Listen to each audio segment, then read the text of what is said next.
We're here. We're here. Welcome. Hi, all. Welcome. It is Thursday night, Generational Change. I'm Jen. I'm Peter, and we are starting early because the Giants are playing at 8:30 against the Cowboys. That's so not I really had to why. No, I'm just kidding. That's not really why. It was a good, convincing argument, though. It's almost believable. It is. Well, you know me. I mean, I do. But no, we're not. Like yes, but that is not why. No, we're doing this evening because, as many of you know, Jen recently ran for Congress against one of the absolute worst Zionists in all of politics, Debbie Wasserman Schultz. And we have been saying very fervently for quite some time that the goal of the Netanyahu government is to draw the United States basically into World War III, as far as I can tell. Yeah. I mean, well, look, they've been trying to get us in war with Iran for years. Netanyahu has been crying crocodile tears about Iran forever. Like, I can't remember him not saying that Iran is getting their nukes. They're getting their nukes. Like, every day, it's like the day it's happening. Well, we have been very privileged once before to speak with Colonel Larry Wilkerson. I figured this was as good a time as any to have him come back, because I think that this issue is of immense significance right now. If anybody knows the direction that this country is going to be going in, I would think that this is the right person to speak to. Colonel, welcome back to Generational Change. Thank you. Good to be with you again. It's so nice to see you. And I know you're like pulling triple, quadruple duty, because I was watching you on with the judge this morning. So I know that you've been working it. But obviously, what's going on right now with troops going over to Lebanon is like a whole new series of questions that I feel like have been opened up about this, because what exactly, I mean, we know we're supplying the genocide. We know we've been doing that. But now what's going to happen? Like, are they actually saying that we're going to send ground troops across into Lebanon now?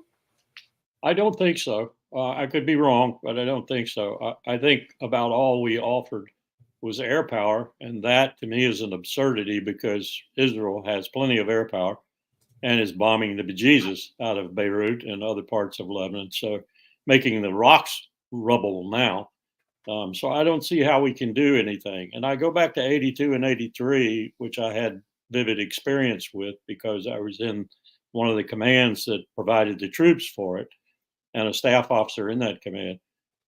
We actually had to bail the Israelis out of Lebanon in 82, 83. And we lost people. We lost 242 Marines and Navy corpsmen in one hotel bombing, you may recall. And we lost some other people too. We lost a jet, had to get a pilot out of the mountains behind Beirut. We had New Jersey there with 16-inch guns pounding the rocks, as it were. This is not something we want to do again. It was a disaster then, it'd be a disaster now. And I don't think we're that stupid. Now, I could be wrong, and I always qualify that, but I don't think we're that stupid. I think what we're deploying right now, what CNN reported about with breathless news, is simply troops in Cyprus and elsewhere to position them for non-combatant evacuation operations. Okay. We're certainly going to get Americans out of Beirut, probably out of Lebanon as a whole, and we might even take them out of Amman and out of Cairo. It's interesting that we seem to care about them, but yet we also allow the Israelis to kill American citizens. I just think that that's kind of an interesting irony that, okay, we'll get them out of Beirut, but it's okay if you shoot an American journalist in the head. Colonel, that would be a terrible thing for the president to have to bear, though, if suddenly we have 400 or 500 American citizens killed by U.S. Supplied bombs and so forth. And you don't have to talk to me about the Israelis. I mean, I dealt with Rachel Corrie, her parents. Oh. The Israelis murdered her, as clear as I was sitting in my seat at the State Department. And I got 3 different voices in Israel talking to me about all manner of excuses. And in the end, they screwed up the entire investigation and said, to hell with it. And they murdered Rachel. There's no question in my mind they murdered her. Colonel, one of the best parts of the Reagan legacy was certainly the way he dealt with Israel. What has happened since those days that has ceded so much ground to the Israel lobby, and they more or less dictate our foreign policy now in many ways? It's true. And not just Reagan. Reagan sold F-15s and AWACS to Saudi Arabia over Israeli objections. And ultimately, Reagan is the one who got them to come out of Lebanon. George H.W. Bush was the most powerful president vis-a-vis Israel that I saw, though. When Israel was getting ready to enter the first Gulf War, Saddam Hussein had shot Scuds at Israel, you may remember. George W. Bush gave him an ultimatum. He said, you enter this war and you'll regret it. And so they did not enter the war, even though they were shot at. Then he used the leverage he gained from that war, the leverage that he had pretty much put the Republican Guard in the garage for a while, the biggest army to threaten Israel, were it to release itself for that purpose. Once he'd done that, he gained leverage to begin the process, the peace process. And he compelled them into that peace process. He put their arms behind their backs and pushed them into that process. Then he was defeated. Why was he defeated? He was defeated because AIPAC withdrew its support for him. He lost Jewish American support, and Bill Clinton beat him. And we've been suffering ever since because we haven't had a decent president since in terms of security and foreign policy. We've had neophytes, and my president, George W. Bush, was worse than a neophyte. He was a man looking for a cause, found it, had a war, and killed how many people? Millions of people, displaced tens of millions, and spent $1 trillion or $2 trillion in the process. And what accountability have we had?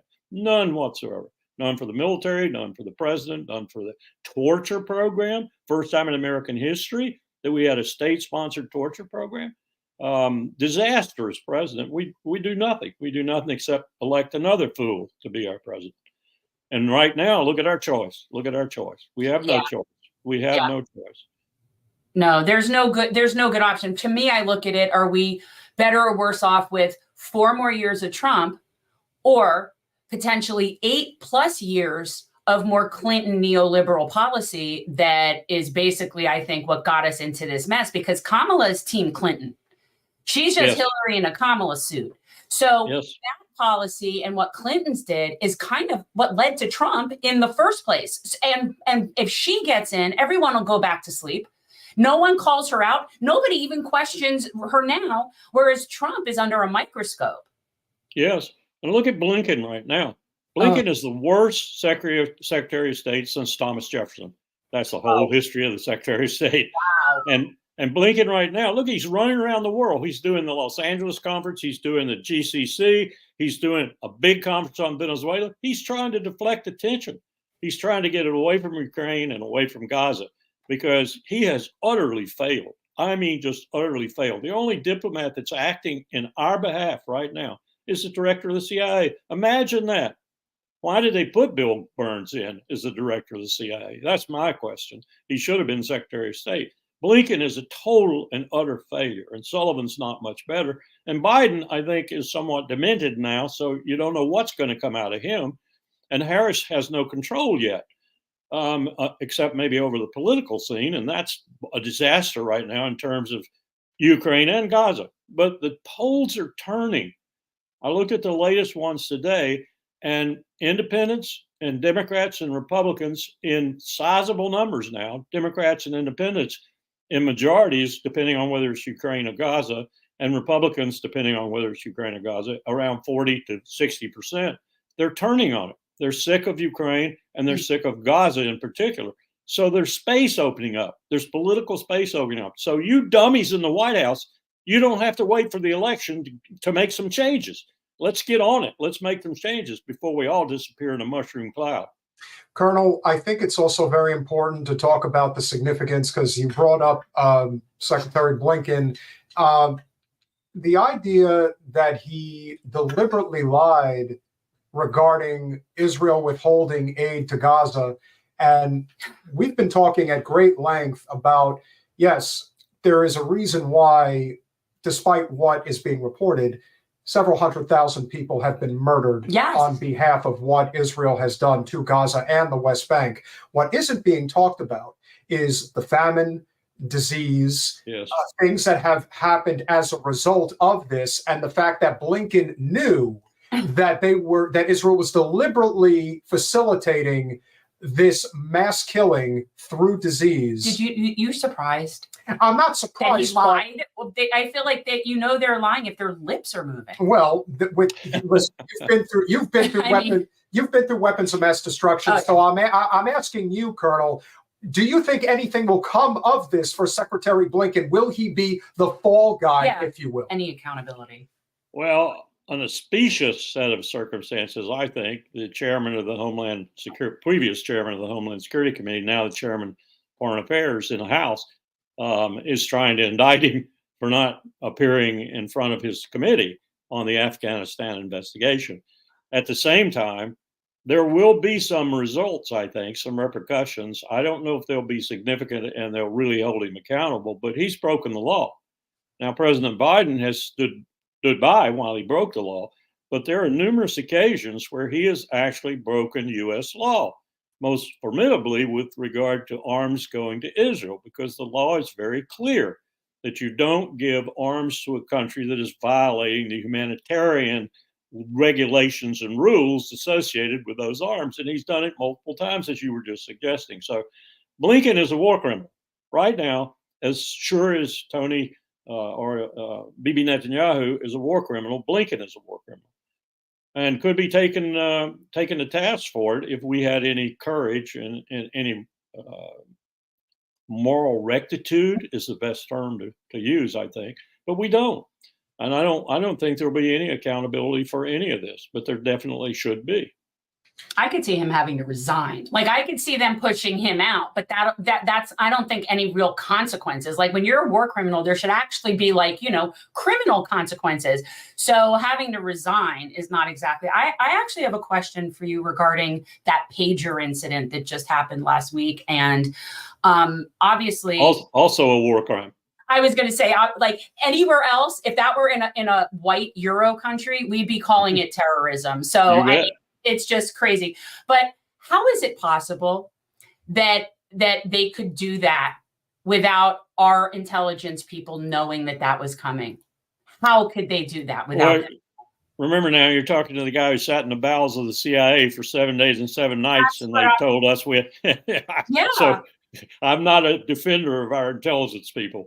At the same time, let me say that I've since discovered that down in the bowels of the CIA, there were people who George Tenet would not allow to get up to Secretary Powell or to me, who were telling the truth. They were essentially saying Saddam Hussein had no weapons of mass destruction and certainly no nuclear weapons program. But it never got up through George Tenet and John McLaughlin and so forth. But I don't have a lot of respect for the U.S. intelligence community. On the other hand, I have enormous respect for Mossad and in terms of their operational capability and the way they operate and get information. So I think this was mostly Mossad. In fact, I would almost be willing to say it was 95% Mossad, and they told us as an afterthought. But before it happened. But we knew before it happened. Well, I think they told us maybe as it was happening or just before it happened. We weren't in any way disposed to stop it, but they didn't give us time either. Same with the assassination in Tehran, of all places, of Ismail Haniyeh. Which was just egregious. I listened to the new Iranian president the other day, yesterday, as a matter of fact, who is a different kind of individual. I know we've had some so-called not conservative presidents in Iran, but this gentleman is a different sort altogether. And his principal purpose in coming in, and he hasn't abandoned it, is to go ahead and get a nuclear agreement with the United States and stop his nuclear program as a consequence and get sanctions lifted because the Iranian people are truly suffering. And he wants to do something about it. And he sees this whole war as stopping him from doing that. And his remarks were from the heart, I think, about this. He doesn't want a war with the United States. He knows Washington doesn't want a war with him. I don't think Bibi Netanyahu even can go to send a war with Iran. That'll be a showstopper for him. That's not to say he won't try and make it as egregious as he possibly can, but I think it's a showstopper with us. And so look what we're preparing to do. We're preparing to do something that will make it inevitable that Iran has to come to Hezbollah's defense, and that'll start the chain. And we'll be off to the races for not just Ukraine having the potential for a regional and ultimately a world war, but also Gaza. Both theaters now have the potential to spread dramatically and bring a lot of people in who have, for example, nuclear weapons. Yeah. I mean, to me, they're just obviously they're wanting that. And Netanyahu has his own personal reasons. Obviously, he's doing what he needs to do, I guess, to stay there and survive. And he really doesn't care about his own people, clearly. I mean, he doesn't. I think you're right. I think you're right. I think the only person that Bibi Netanyahu cares about is Bibi Netanyahu. Yeah. Oh, he's Mussolini. But I wanted to ask you, and this is this is something that I think you could really speak to, because we have had the privilege and the pleasure of having General Clark on our podcast as well. I'm still not 100% sure that I fully understand what the obsession with Iran is and why this has basically become sort of like the end game, if you will, for the neoliberal establishment in DC politics. Can you shed some light on why Iran is so significant from the standpoint of our State Department as well as Israel? This is going to sound somewhat bizarre to you probably, but I think it's the truth. There are other reasons, of course, but I think this is fundamentally the truth with people like John Bolton, Victoria Nuland, Richard Pearl, a host of other neoconservatives who sort of led the government or are still leading the government. Yeah. They hate Iran. They hate Iran for the hostages. They hate it for the 440 plus days. They hate it for having defied the United States of America and gotten away with it. They hate it for everything it's done since then. And they will not rest until it is unseated in terms of the theocracy. And that's their whole motivation. And they're dedicated to that. I saw John Bolton up close and personal in the State Department. They're dedicated to that. They want Iran gone from the face of the earth as a theocracy and back as a vassal state of the United States, which is essentially what it was under the Shah. They feel like that was an abridgment of American power that cannot be tolerated or allowed to exist. And they've got to justify it. They've got to rectify it. That's the way they feel. And they have far too much influence on the U.S. government, because I know the military, the basic fundamental military, C.Q. Brown, the chairman of the Joint Chiefs, on down, they don't want a war with Iran. They understand how bad that would be ultimately. It's a nation of 90 million people. It has great strategic depth. Every one of those persons would become, if we invaded, an enemy of us. Think of Iraq. Think of Afghanistan. Think of 20 years and $10 trillion and no victory at the end of the 20 years. That's what we're looking at if we tried to take on Iran in a visceral sort of way. And the only way you get to their nuclear program, we have learned, you don't bomb it. All they do is go deeper underground. The only way you get to it is put troops on the ground and root it out. And that would be an absolute disaster. And thank God the military and others know that and don't want a war with Iran any more than they want a war with us. Bibi is the fly in the ointment there. Yeah. It also speaks to who I consider to be number two. After Dick Cheney, the worst foreign policy State Department member in my lifetime is John Bolton. And for somebody who's so revolting in so many ways, I often ask myself, well, what is it about him? Because you look at somebody like Blinken, and I can see how he maneuvers in the Georgetown, cocktail parties, and people like a guy like him. But somebody like Bolton, you could tell he's not a likable guy. However, there are certain people who I think do like him. You shouldn't say that. They could be best friends. I highly doubt it. But my point is, the people who like people like John Bolton are people that are at Boeing, Lockheed Martin, You General mean Dynamics. the people in charge? I'm thinking that the people that like him are the people that are in the defense part of the Pentagon. Like for them, people hate him, but Bolton is really good for business. Is it as simple as that? You can talk about all the neoconservatives in that term. Victoria Nuland got him Ukraine.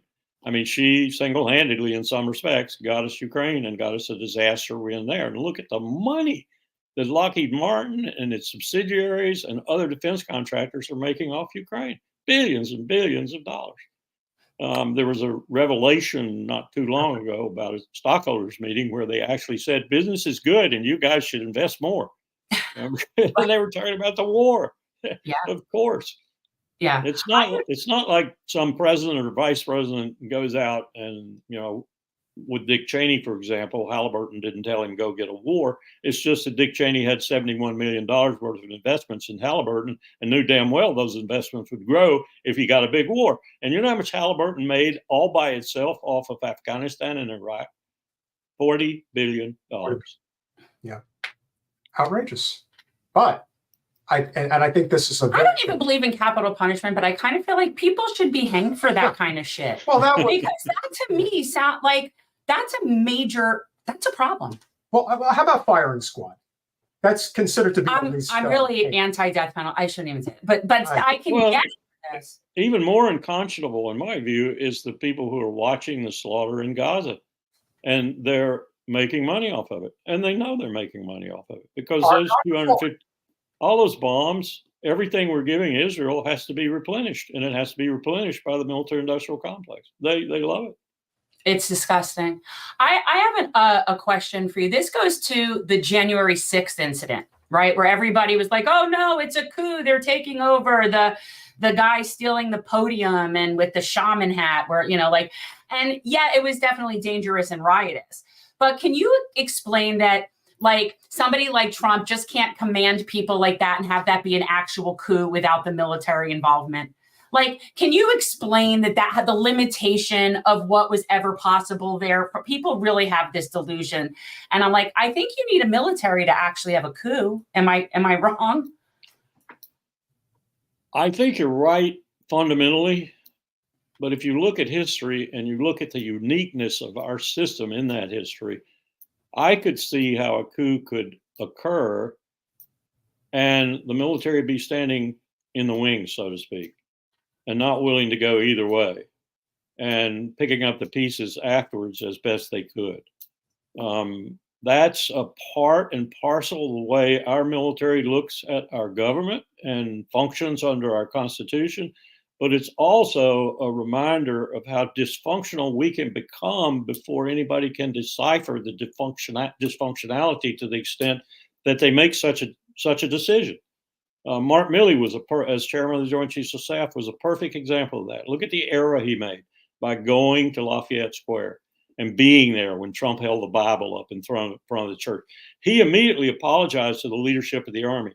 He sent a cable out that ought to be read by every senior in high school in America. He said, I screwed up and I apologize for it. And he knew he'd screwed up. And thereafter, he acted differently. But that moment, had it occurred at a critical moment like January the 6th, might have been decisive. And the military would be standing there sucking its thumb while Mussolini had taken over. What did they do then? Who, though? That's what I'm saying. Like, who's taking over? Not the guy with the shaman hat and the guy, like, who, yeah. There was no structure, no organization. Like, that was just chaos. The process was there. The process was there. Pence messed the process up. They fully intended that the vice president would step into that vacuum. We've now tightened it up a little bit. The Electoral College Control Act and such, we've tightened it up a little bit. But they could have stepped into that vacuum. I mean, if Pence wanted to do what Trump wanted him to do, the military wasn't going to march on the Capitol and arrest Pence. Interesting. Yeah, I see this as anything you can do, I can do better when it comes to the two major parties. I think people just have very short-term memory in politics, but I can remember clear as day, as I'm sure you do, in December of 2016, where the Clinton faction did everything in their capacity to get the Electoral College voters to flip their vote. Now, they didn't go about it the way that Trump was going about it to try to get his way. But it just becomes this whole, you spend 4 years saying that the guy who somehow snuck in as the president of the United States, because this country is basically done with this current system. And if Trump is not the smoke signal the first time, hopefully the second time it will be, because I think he's going to figure out a way to get in again. Yeah. That to me is, it really speaks to that whole, the DC, beltway messaging that goes out specifically to what I deem to be the most dangerous political class, which is the upper liberal class, because they're the first people to say yes to war and the last to ever lift a weapon to defend this country. I always find them to be the most dangerous. Because they pay people to do it for them. Well, that's true too. what I would like to conclude this conversation with, which I think is very important, we look at what's happened over the last several years, particularly when it comes to the likes of the John Boltons, although he's still with the GOP. But I look at people like Mr. Axis of Eagle, David Frum, when you look at somebody like maybe the biggest war criminal who hasn't been prosecuted, Bill Kristol. And then, of course, you look at people like Jennifer Rubin and so on and so forth. These people have been embraced by the Democratic Party establishment with open arms. They just got excited about a Dick Cheney endorsement. Yeah. They are gone. So I'm asking you, Colonel, has there been, obviously people are going to play to whatever crowd they can. They're going to say the GOP is flipped with the Democrats and so forth. But do you think there has been some type of a structural change between the two major parties, particularly when it comes to foreign policy? I don't think it's between them. I think it's among them. And I make that distinction simply to say that they both are bad, in my view. And they have oligarchs backing them in every segment of their evil, if you will. And they have money with those oligarchs, and they have a way to influence the system. And the system itself has morphed over time, including the Congress. We now have a sold out Supreme Court. We can't get rid of it for years now. It's basically composed of, on the one hand, Opus Dei, and on the other hand, people who are so favorable towards big business that we might as well close the door on the common man. So the Supreme Court's gone. The Congress is basically sold out to AIPAC first and special interests second. And the executive is going to go along with whatever the DNC or the RNC says, because that's where the money is. That's where the money pours from. We've corrupted our political system. And the only way to change that is for the American people to insist on getting it back. And that's a torturous process. It's a process of education. It's a process of getting them angry. It's a process of doing the little things in the precincts that need to be done. I remember vividly watching Karl Rove, watching his face when he was on television with regard to Ohio. He was on with regard to Fox. Well, I'm sorry, Carl. He was looking at the Fox prediction, and he said, that can't be right. We could not possibly have lost Ohio. Well, what happened was the Democrats learned to cheat the way Carl had cheated 4 years earlier. And so they beat him. Now, that's not the way to fix our system.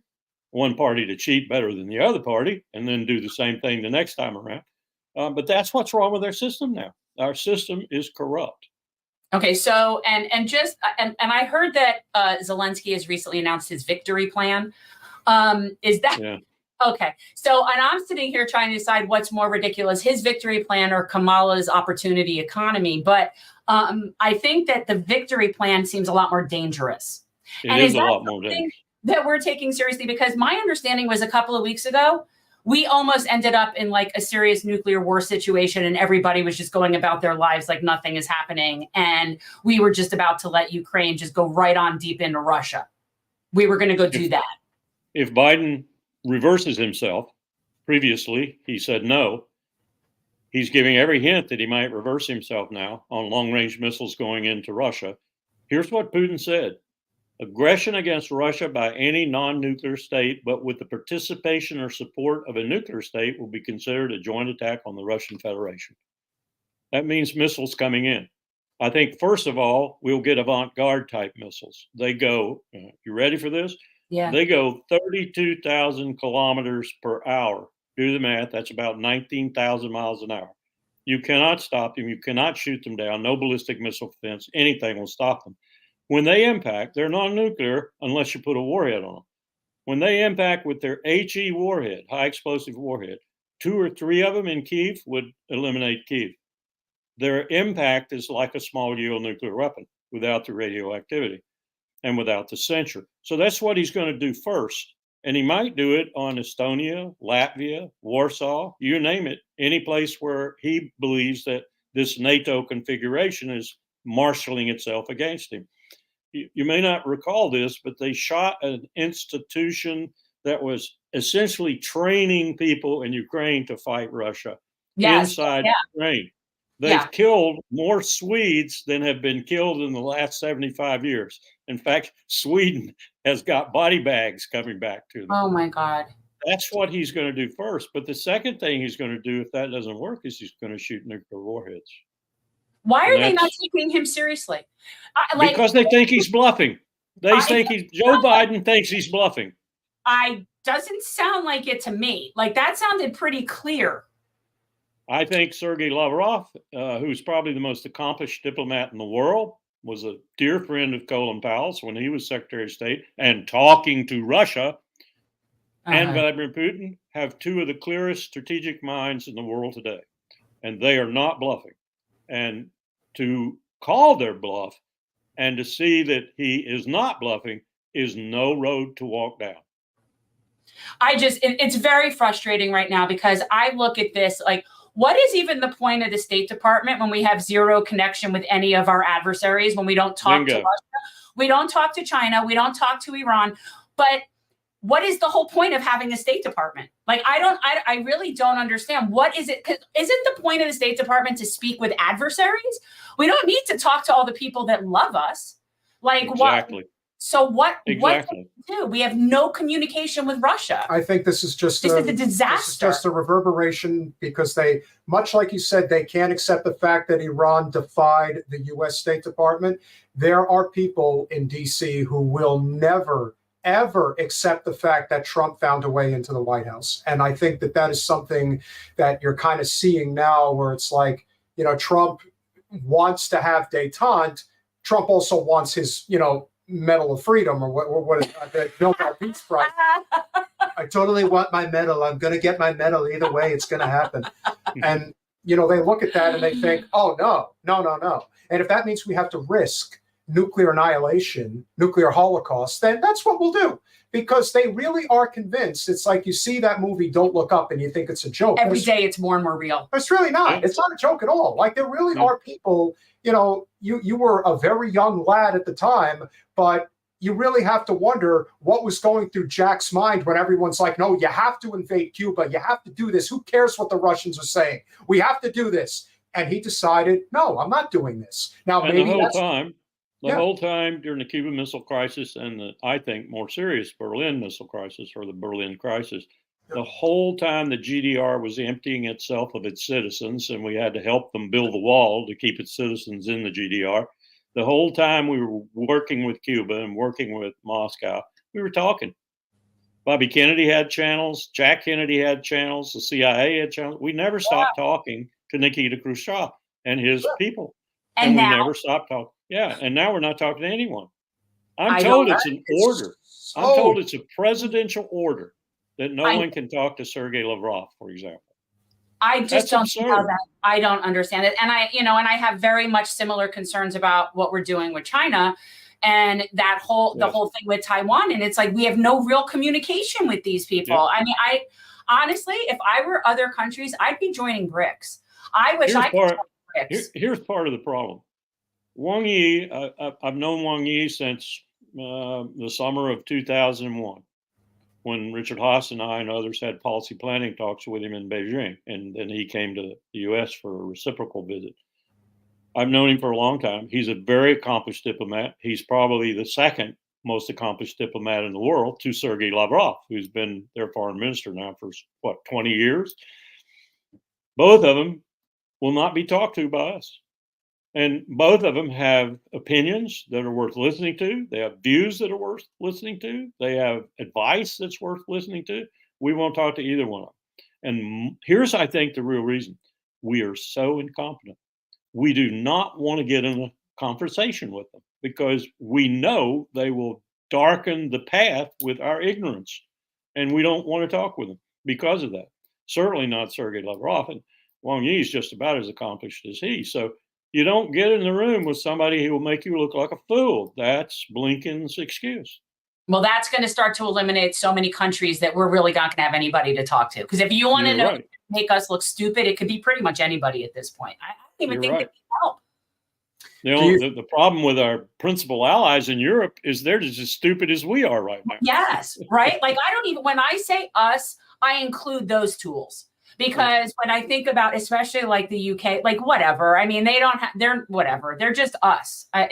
No, listen, the fact that Boris Johnson, he's just the figurehead, but the idea that, anything could have been avoided militarily between Ukraine and Russia, and it wasn't, because you've got people in the UK and in our country who saw this as a complete money grab and decided, no, let them have it. Yep. Let them have it. And then when everyone's saying, oh, but Ukraine has to win. Yeah. Do you understand the type of contracts that BlackRock is getting in Kiev right now? It's like people don't want to see this. They don't want to see think the they truth. can win. They don't want to see there's a victory plan. I feel like these people are delusional. Do you see any circumstance where if Trump gets in from, I always maintain that I actually thought he had a fairly decent foreign policy. Yeah, he was bombastic and all that, but his instinct was not to go to war. I digress when we think about what was going on in Venezuela, and we all know what the issue with Venezuela is, but that's for another conversation another day.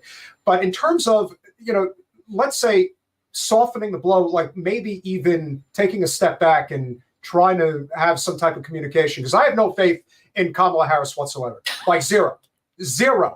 But do you see any circumstance where if Trump does get in, that maybe the tensions would be eased at least somewhat? Do you see that circumstance with Putin especially? Yeah. Do you see that in any case? I'm afraid I don't. I know some of the oligarchs, and I know how they think, and I know what they want to do that are behind Trump and JD Vance. And I think they would probably be more in the driver's seat than either Trump or JD Vance. And they scare me to death. They scare me in all manner of fields, like the relationship right now between Silicon Valley and the AI people and the Defense Department, and they want to turn over nuclear weapons control to artificial intelligence. They want to AI the whole thing. Yeah. And unfortunately, OSD, the Office of Secretary of Defense, is leaning that way. And so I'm as frightened. Let me just put it this way. I don't think we have anybody to vote for. Oh, no, I have somebody to vote for. They just can't win. I'm voting for Dr. West. So I don't, my conscience. Well, I'm probably going to vote for Jill Stein. And I go back and forth. Like, I voted for her in 2016, and we've had her on the show, and I like her a lot.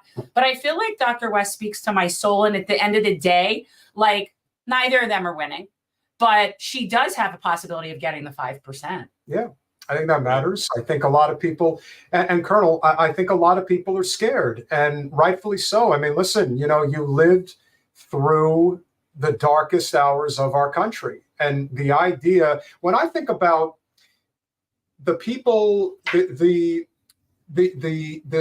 steadfast attitudes, the toughness of the World War II generation and the kids that had to do desk drills in the 1950s and 1960s, I can't even imagine in this era the thought of having to pick up a weapon and defend this country amongst the populace. I think we're in a very dangerous place right now. I don't know how it's going to unfold, but what we've preached on our show since it's begun is that this really is a class war. The people who are so adamant about going to war are generally people of the upper class. It is the labor class of this country that has to figure out a way to come together. That's who dies in the wars. Well, sure. Yes. Yeah. That is who goes to the front lines. But I also think that something as simple, as silly as this may sound, but something as simple as Sean O'Brien, the head of the Teamsters, saying we're not endorsing either candidate because neither one is going to make a commitment to not breaking a strike if we go on a general or just, let's say a complete union strike. Right. And that to me spoke volumes. Now, of course, the Democrats were up in arms that the Teamsters, which is the second or third biggest union in the country, would have the audacity to buck the trend. But to me, what that shows is if you're willing to be hated amongst the elites, that's what's going to serve amongst the working class. And that's what will ultimately create the shift. How we bring that all together, I'm not 100% sure. It's not going to help with what they're doing in foreign policy, I can tell you that. No, but I do think that is how, on the domestic side, we can create that momentum that is going to get us to where we need to go. Now, look, there is going to be this event in D.C. this weekend. I don't know if you're going to it or not, but obviously, there is the Libertarian Party and I believe the Green Party are working in conjunction with each other for this big anti-war rally that's going to be held at the Washington Monument and the Lincoln Memorial. Will that make any type of a difference? I don't know. Are you kidding me? We had like 500,000 people walking around and surrounding the White House, and it doesn't make a bit of difference. They don't care. Well, go back to the Iraq War, the second Iraq War. I was in London. That was the largest war protest I've ever seen in my life. The Bobbies told me there were 2.5 million people in the streets in London. The Bobbies couldn't even move on their horses. The horses couldn't move for the people packed around them. That was the largest war protest I think I've ever seen, and possibly the largest one the world's ever seen. Didn't do anything. We went to war in Iraq. See?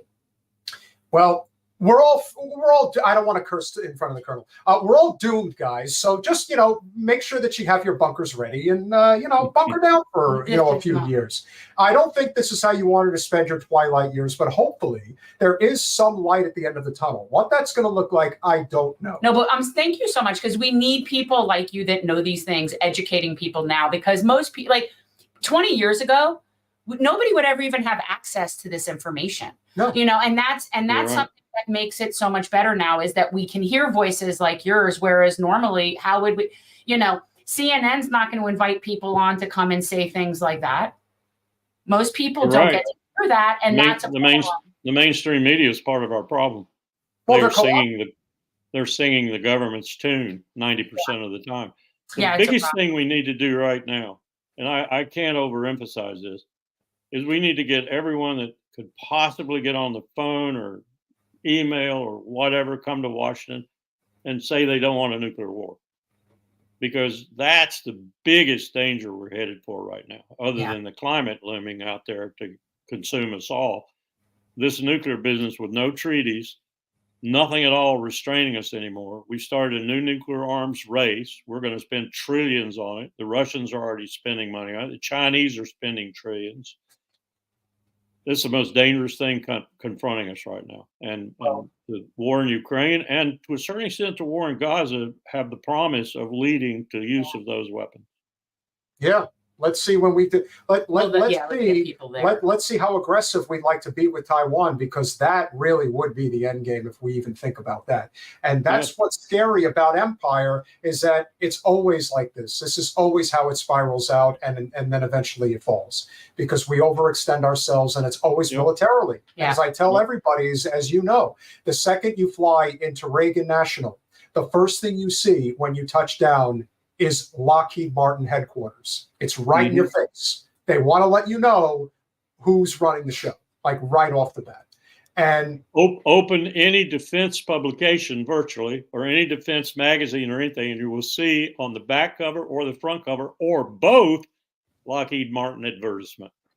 It's disgusting. Colonel, you have educated us in such a way this evening that even I wasn't aware that Swedes are being killed. So you learn something new every day. These conversations. It's not like they're being killed because they're Swedes. No, I'm saying they're being killed because we decided that we have to have war everywhere. Well, yes. Okay. And so how we pull back, not sure. But these conversations matter. We're going to spread it as far and wide as we can. We thank you for your service. Thank you so much. I watch you all the time on Judge Knapp, and also with Nima on Dialogue Works. Oftentimes, I'll even double up on certain days. I have my rotation.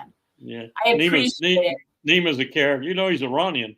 I wasn't sure where he's from, because he's in Brazil, I think. Yeah, he's in Brazil, but he's Iranian originally. That's interesting. No, he's great. I appreciate you so much. Thank you for coming on. Thank you for having me. Thank you, Colonel. Take care. Have a great evening. Work. Thank Much you. appreciated. Yeah, I get. Listen, this is why I felt an obligation to want to serve my country, because when I speak to people like him, that's somebody I would want to serve under. Yeah, but somebody like him isn't doing that anymore, because we're no longer that. We are not that's that. No, that's true. And I agree. And if I did go, I would have gone right when it changed. I would have ended up in Iraq, and God knows, that. It wouldn't have been good. No. But you didn't go, because you didn't. Actually, at that time, no, I would have been in Afghanistan. But nevertheless, I can remember thinking at a time where, I used to shake my head. Listen, I was prepared. And then as soon as they said, I think we're going to go into Iraq. And I knew as a teenager, I was 19, and I said, this can't be right. This can't be right. I knew there were no weapons of mass destruction. And how people were falling for it was even more incredible. And there are people who still buy this today. I don't think they buy it the way that they used to, but it is quite amazing when you think about it, how people just eat it up. Well, people actually believe they're watching news. People believe, see, here's something I do not understand for the life of me amongst all of us here, because we probably have people that will agree with this in our chat. Why anybody bothers going to any of those press conferences, whether it's State Department, White House, and I don't understand the point of that at all. They just lie. They either lie or don't answer the question. So the point is, why even have that? I don't understand why journalists even attempt to cover in those platforms. What's the point?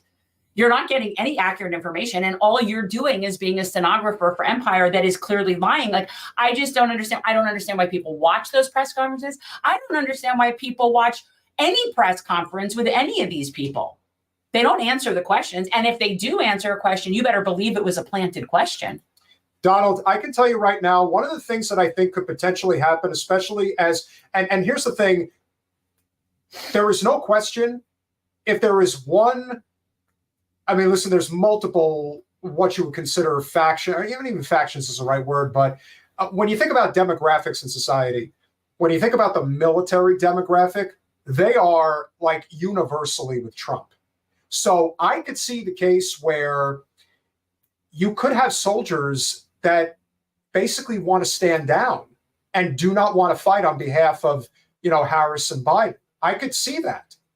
I think there is this lack of trust in our executive branch, frankly, in all branches. There is, and even more important than that, which I don't think we didn't get into it with the colonel, and it's definitely something we could get into the next time we have a military person on. But our military right now is completely not combat capable. No, they're just not. The where they are now, we do not have the manpower. We've got X amount of aircraft carriers, but nowhere near enough people to run them. Yeah, I mean, if you compare our military to, let's say, Russia's military or Turkey's military, even Israel's military, there's just no comparison. Well, but Israel's military is also in a bad way. But our entire strength is just air power. We could just bomb. Like, we don't have an actual combat ready military right now. And that is why, if we ended up putting troops on the ground in Lebanon, it will be a disaster of gargantuan proportions. There will be so many body bags coming back. And what the colonel was saying about what happened in 82, 82 is the reason that Hezbollah was even created. So if they were able to send that many body bags back before Hezbollah, there is no hope. How about the fact that the colonel revealed what I consider to be probably semi-classified information on our podcast this evening, that Swedes are being murdered? Did you know that? Well, they're over there fighting for Ukraine, I guess. That's the point. Oh, I don't know about that. I think he was implying that they were basically caught in the crossfire. Well, I mean, that's anybody who's anywhere. Then why would you be in the crossfire in Ukraine? How does that happen?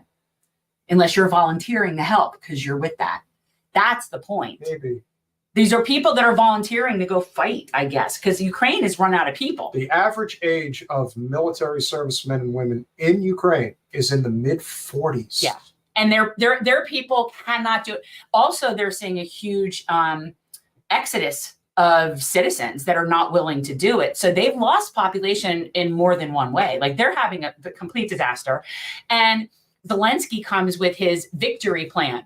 There's no victory. This is part of the reason why my gut is telling me that Trump is ultimately going to pull it out, because he is at least paying lip service to this idea that war is really terrible. I will end the wars.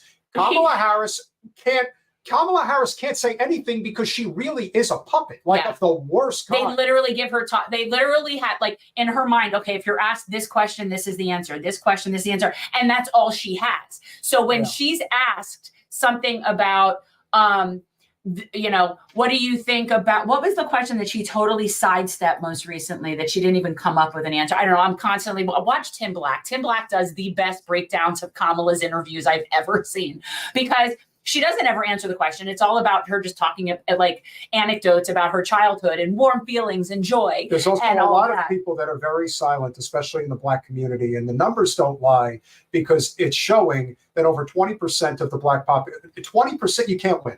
If the Black population, 20% is going to Trump, they will win, because what that's telling me is that probably 30 to 40% of Black men are supporting Trump. And that, I don't think, is as much of a support of Trump, but as a referendum on the Democratic Party and what it's become. Yeah. I think that's a bigger part of it. It's a problem. And I will say that they don't, not that I think that the Black demographic is a monolith, because they're not. And there's definitely But variation. this shift is seismic. It's never been at this level. Yeah. People were looking at this in a significant way because Trump got like 14% of the Black vote in 2016, and people thought that was insanity because Obama got John McCain got 4%. And let us not forget this. And I will swear this up and down, and we say it all the time. The polling regarding Trump is first of all, I don't trust polls to begin with. I don't. But with Trump, he always underperforms in polls. People don't want to tell you that they support him. And yet that does not exist on the other side. And let me tell you, and even in my line of work, you know how many people are silent about it? They will not tell you that they're supporting him. They're just, you know what? Kamala people will tell you. Oh, 100%. These people love to tell you in their sanctimonious way how they're supporting Kamala. The people that support Trump outwardly are the ones that are very out there about it. Again, it's like the time we went to the It's like the time we went to the rally. Those crazies, if you will, they're like 5 to 10%. But the people that were there overwhelmingly, they're regular, normal Trump people. There's that silent Trump vote, and it's substantial. And I do think that look, I am calling it. They are replaying 2016, and they are going to get the exact same result. And this is exactly why we keep harping on the fact that the foreign policy aspect of Trump, which isn't necessarily to go to war, although he says the things that the State Department don't want you to hear. We totally got to go to Venezuela and get the oil. We've got the only difference I feel about him in terms of foreign policy is the microscope that's on him is so much bigger. So it isn't that I think he'll do anything better. I really don't. He's the one who moved the embassy to Jerusalem. I mean, I don't think when you get right down to it, that would be one thing if Kamala was a dynamic candidate. And if she had upward to go. Correct. She's only going to go down in the polls with every interview, every blurb, every little bit of information. She can only go down. Trump can't go down anymore. No, he's got his base and it's solidified. And it's enough because there's no down for him. There's only up for him, and she can only keep going down. When they try to keep selling, this joy and this charisma and stuff, I'm like, listen, Barack Obama is a once in a generation politician. The Democrats have been trying desperately to sell empire through carbon copies of Obama ever since. Well, they said, okay, we'll give you black woman Obama or gay man Buttigieg Obama, but it's not the same. And Obama came in at the exact right time. I mean, you just went through 8 years of the worst president of my lifetime and probably the worst president in modern history in George W. Bush. The idea that people think that Trump is worse than Bush, that alone is like, you're disqualified. And are bragging about endorsements from Dick Cheney. Correct. Like, that is it. Yeah. That's it. You're gone. Bye-bye. And so I look at this as, and we're going to play you a couple of clips now. This is what happens when Trump is perceived as the anti-war candidate, because you have our good friends at Code Pink walking the halls of D.C. saying, so now Israel's in Lebanon. What the hell's this going to be now? When is it going to stop? No, it's only going to get worse. So let's see what... I'm starting to question the point of them harassing those, because they don't care. Uncle Fetterman. Oh. Uncle Fetterman. This guy's disgusting. How do you feel about what's happening in Lebanon? The bombing of Beirut. 500 people at least killed in one day. These people are so unaccountable. Like, they really feel like they don't have to answer to their people. Do you have any comment on that? He just ignores him. But they all do. So like, weird, dude. Why? What's weird? I just want to know. What's your opinion? You're a United States Senator. Well, but this is what no one. He's never off the clock. When you're not at work, you're doing the worst. Hey. I voted for this guy. Yeah, well, I won't again, of course. How about all the deaths in Gaza? How do you feel about that? He loves Some that. are comparing you to Idi Amin and Pol Pot. What do you think? How many Arab lives is enough for you? At what point did they just walk away? Like, why do they keep a million? Why did they do that? 2 million? They just keep saying it. I guess for us to watch their faces. Okay, weirdo. You're the weirdo. You support genocide. Go Hamas. There you go. I'm glad to know how you feel.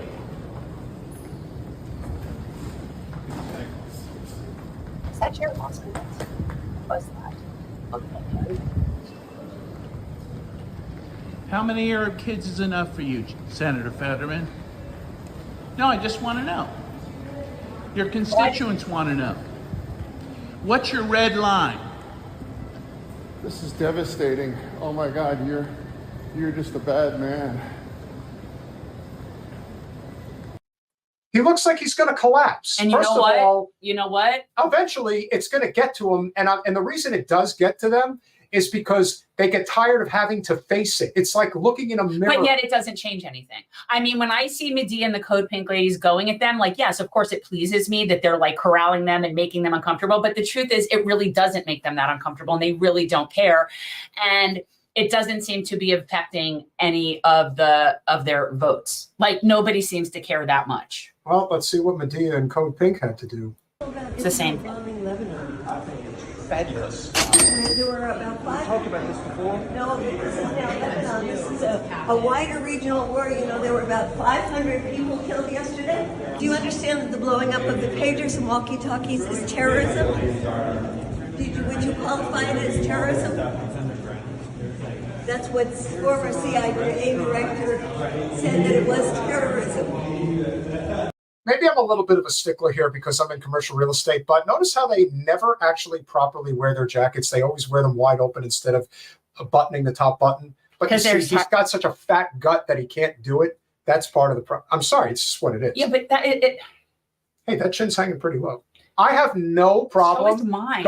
I have no problem going after the physical outward appearances of war criminals. It's Because just that's what they all are. Yeah, but that's seriously at this point, with the exception of Rashida Tlaib, to me, everybody You in think it's okay Congress for is Israel to be killing 500 people in one day in Lebanon? You don't think that will blow back? When are you going to stop supporting Israel's genocide? I will never stop supporting the state of Israel. So they're killing people too. It's okay in your book. How do you live with yourself? Very easily, because Very well. he's getting his checks from AIPAC and they know not to put anybody running up against him. But if he ever changed his tune, well, now that would change everything. Whenever I hear people say that, how do you live with yourself? It reminds me of this movie, 2 Weeks Notice, with Sandra Bullock and Hugh Grant. And the mother says to him, because he's like this complete oligarch, like, how do you live with yourself? Or how do you sleep with yourself? And he's like, oh, because I have this really good sound machine that's very high tech. Like he goes into this whole thing about his luxury lifestyle and how he sleeps. So that's how they sleep. They don't care. They don't care. Well, you also have to remember something, Jay. It's not that he was so happy to say it. It's a firm statement to say, I will always support the state of Israel. Okay, Israel lobby? Don't ever worry about me. Right. I'm on board. He has to make sure to get his donations for his next campaign cycle. It's the donations and to make sure no donations are coming against him. That's what it is. And the way they see it is, all right, so I have to tell them that I love Israel and I think they're fantastic. Is that enough? Is that going to do it for you? But I'm getting to the point where, like, at some point, like the demonstrations and the haranguing them, we need a different kind of strategy, I think. I'm not exactly sure. And I do not think these people should get a moment of peace. Well, that's really what it comes down to. Not a moment of peace. But if you notice what she's doing, and I do appreciate Medea for everything she does, but they're generally going at them at their workplace. Generally, it's at their workplace. It's while they're in their work, transferring one business. They're always in there. I think that these people need to be harassed, not in their workplace. I think that they need to be harassed every time they're in public, period. Doing it in their workplace to me seems less productive. I don't know. I think they need to be harassed in public. Yeah, but that lends credence to the problem that we face down here. See, Wasserman Schultz rarely, if ever, goes out in public. She'll do it in Weston because Weston is a very upper middle class planned community, and you don't really get a lot of activity there. But generally speaking, she doesn't go out to public events unless that's true. A lot of them don't. Control. A lot of them don't. There are people that you won't, but they do to some extent. They're somewhere sometime. And Debbie, as we pointed out, lives in an exclusive gated community.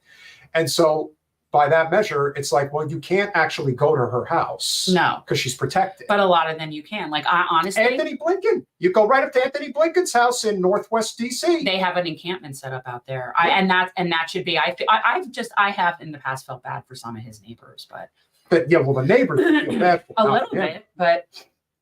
And the one person who is speaking up, who has been taking it on the chin, and we need to cover this because, again, we don't get into the gossip stuff, but the level of depravity on the part of particularly CNN's Jake Tapper and Dana Bash. I said that, because it's got to be Dana when you go to the fancy parties and stuff.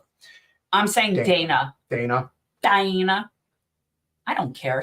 I could so go after her physical appearance. That whole nonsense with Rashida Tlaib when she didn't even mention that she was Jewish, like all of that. Just remember. Was so absurd. The number one reason that she got under Dana Nessel's skin, the Attorney General of Michigan, isn't because she brought up Gaza or her support of Israel. It's because she brought up her failure as Attorney General in the Flint water crisis. So what else can you do but play the anti-Semitism card? Because you can't really address the facts. So you claim anti-Semitism when in fact that she never even mentioned. I don't even know that Rashida Tlaib would have any way of knowing that what's her name, Nettle, is Jewish. Like in what part of that? And the fact that they made that up out of thin air, these people are disgusting. People like Jake Tupperware and whoever, and Dana Bash, these people are horrid. And very important to note, and this is where this particular clip will start, the gentleman who wrote the article in the Detroit Times on behalf of Rashida Tlaib came out with Jordan on Status Coup to say, this is bullshit. Rashida never said anything about the fact that Dana Nessel is Jewish. And for whatever reason, corporate media just can't help themselves. They got to keep pushing the pro-Israel lobby narrative. Everyone's an anti-Semite who speaks out against our cause. This is Dana Bash's father. Oh, well, looks like a very powerful man. Now to a sad reality, and that is anti-Semitism is everywhere. And it comes from both ends of the political spectrum. But politicians sometimes sidestep calling it out when it comes from a member of their own party. You are the reason, among other people, that anti-Semitism is spiking in the United States. And in all seriousness, and I'm being completely sincere, and it's a concern to me, like as a Jewish person, it's like on the one hand, I feel proud about being Jewish, like I do, and I feel proud about my heritage and my people.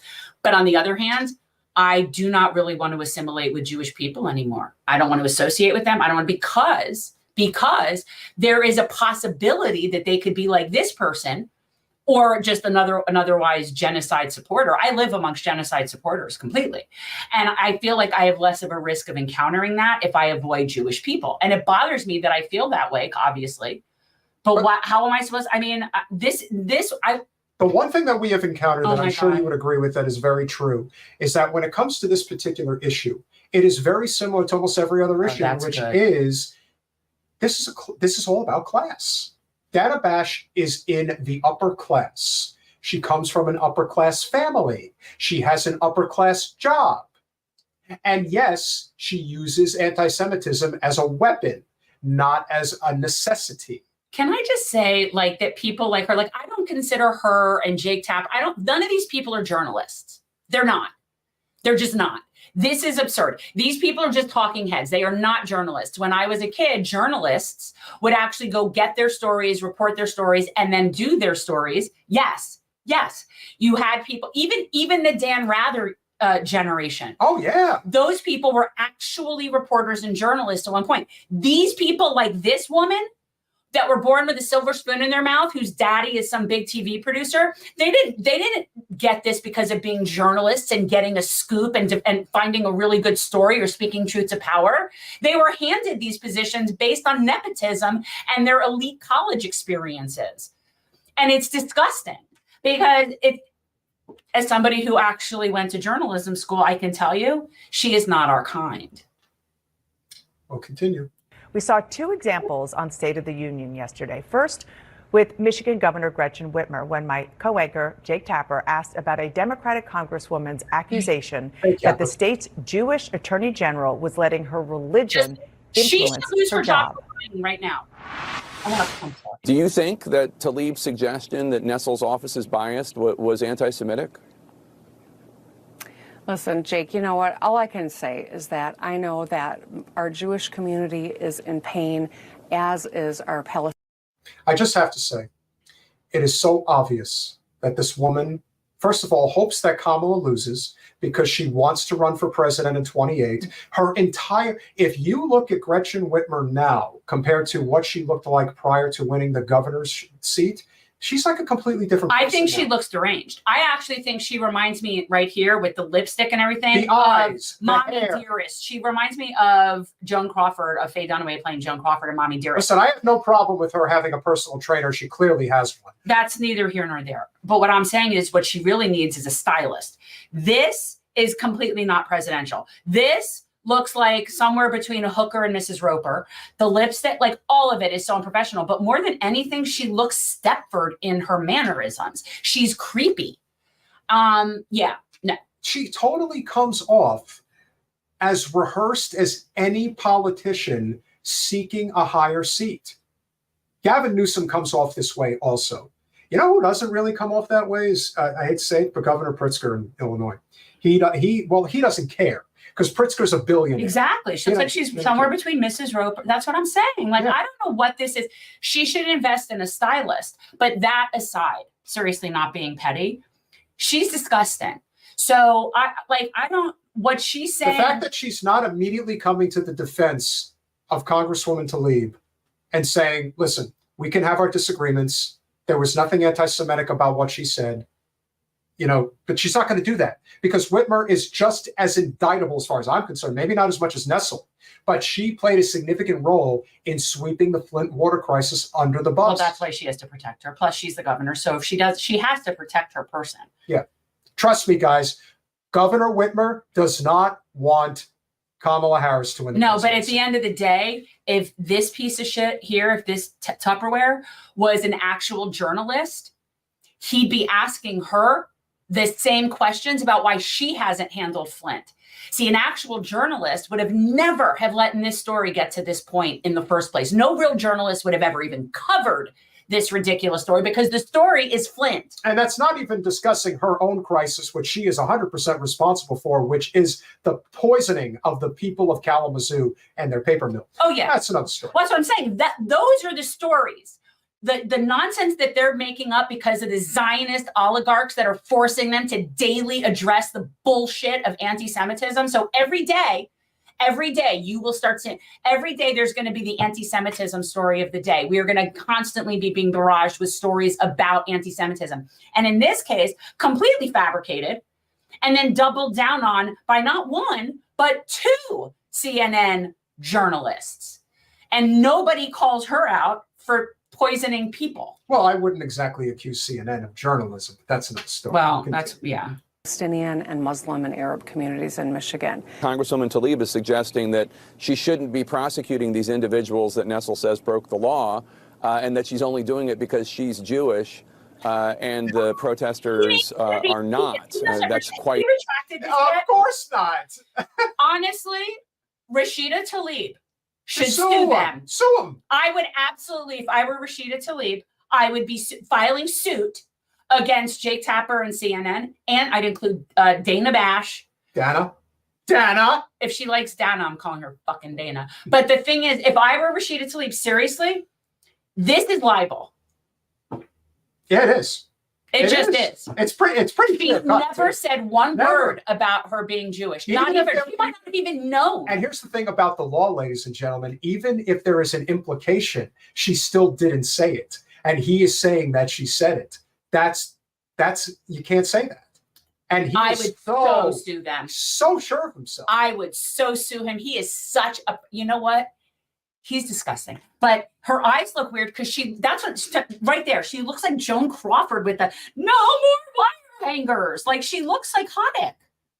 Well, she's And the other thing is also, I think she's had her forehead done. So she's had Botox in her forehead. she's definitely had something done facially. She looks plastic. Like it's not a good. Colin, do me a favor, grab a photo of Whitmer from like 2017, 2018. Oh, no, we need to compare. We need to get that guy on the plastic surgeon that can go through and tell you all the work someone's had from the before and after pictures. We'll I love continue.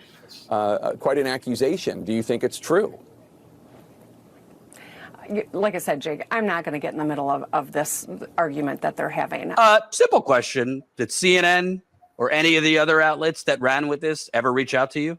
No, not at all. And I kept checking my email. I kept checking my Twitter messages thinking, somebody's going to contact me. I'm the one who did the interview. I know what she said. And no one did. And that's really bothersome to me because, like, look at what this is all doing is it's taking away from what's actually happening in Palestine right now. I mean, there are tens of thousands dead, and here we are stuck on this conversation of having to, because it's our responsibility as journalists to correct wrong statements, right? So, I mean, we're doing the responsible thing. But it just seems interesting to me, the timing of this all happened when Rashida Tlaib was made the target of a racist political cartoon. And this all came out at that point. And to make the suggestion that the media somehow is not anti-Palestinian, all you have to do is look at the response to this.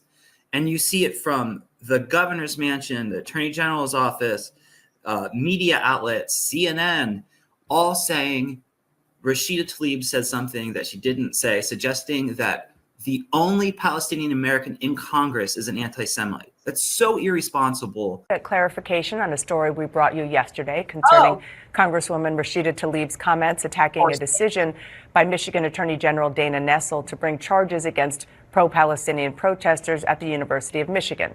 Tlaib accused Nessel of, quote, biases.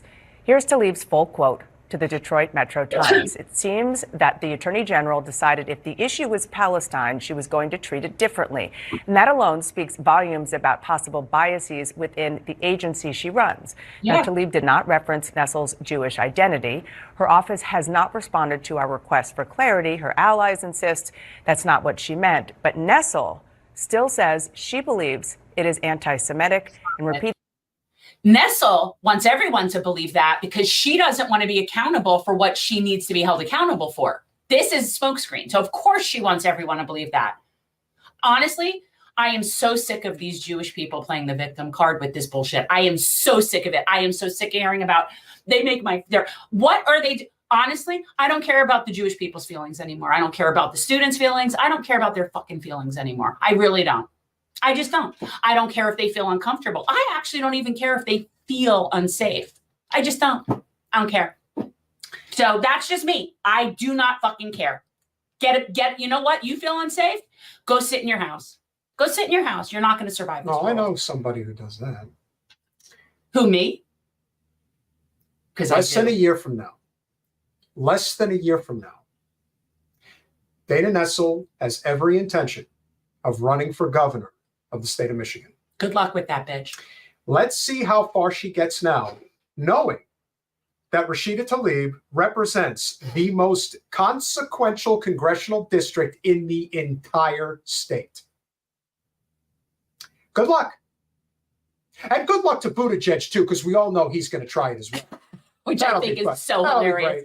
Oh, my God, that's hilarious. You know who I hope runs for governor? I really do. I really hope that our friend, who do you like? The gentleman who came on our podcast. Oh, God damn it. Am I forgetting his name?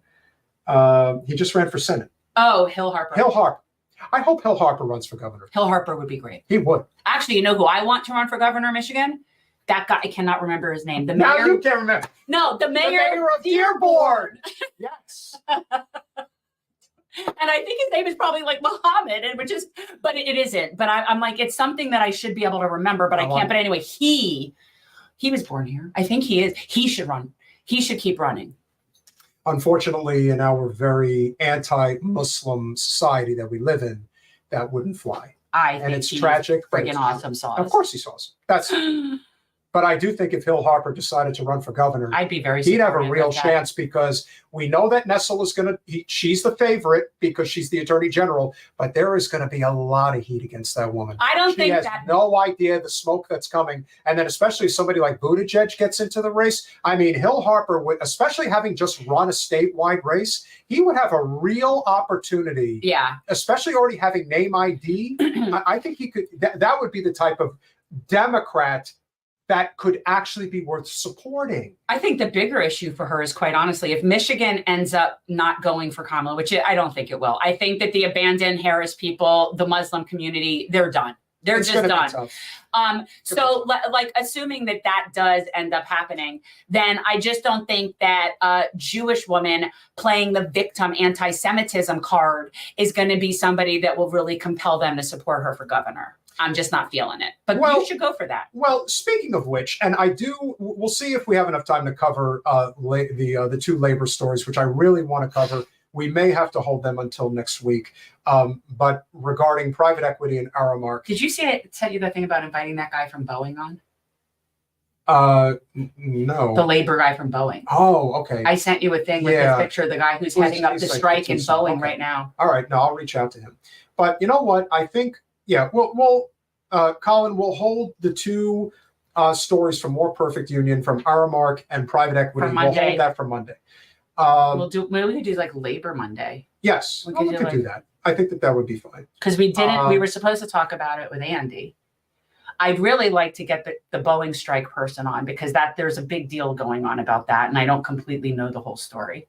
So before we cover our final story, I think it's important to note that I'm already seeing the messages on social media for the Jews should stand with Mayor Eric Adams.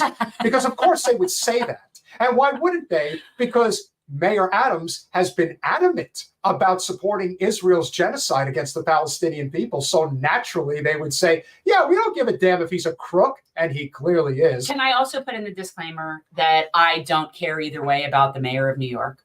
I really don't. Oh, come on now. I just don't care. Well, I'll tell you who. They at least have friggin' ranked choice voting in their city. They at least have that. They have more Democratic. We don't even have an elected mayor here. Jessica, great to see you. It's been a little while. The longshoremen are apparently going on strike on October 1st. Should give our friend a call here. Hey, you going on strike? He won't come on. He our won't show, do it. please. He won't They're do all it. scared to come talk to me. No, we had somebody who we thought, listen, behind the scenes, yes, supports Jen. In front, supports Debbie. And that's how a lot of We have a people lot are. of that. I have a lot of that. Unfortunately. But you know what? That's The not good truth enough. is, what I think, that's going to be their own reckoning to deal with at the end of the day, that they're going to have to live with. Because they just keep losing support. Because they're cowards. Think about it. A lot of the people that are supporting Trump are supporters of labor, but they don't support unions because of shit like this. They don't want to have anything to do with anything that is connected with the Democratic Party establishment. And that is why they poo-poo unions, even though collective bargaining is essential for labor. And despite what anyone says, I still love Sean Fain. So do I. I'm just saying. And that's why I have total respect for Sean O'Brien. I like both Seans. The fact that the Teamsters said we're not Sean endorsing, sandwich. well, hey, that's your fantasy, girl. No.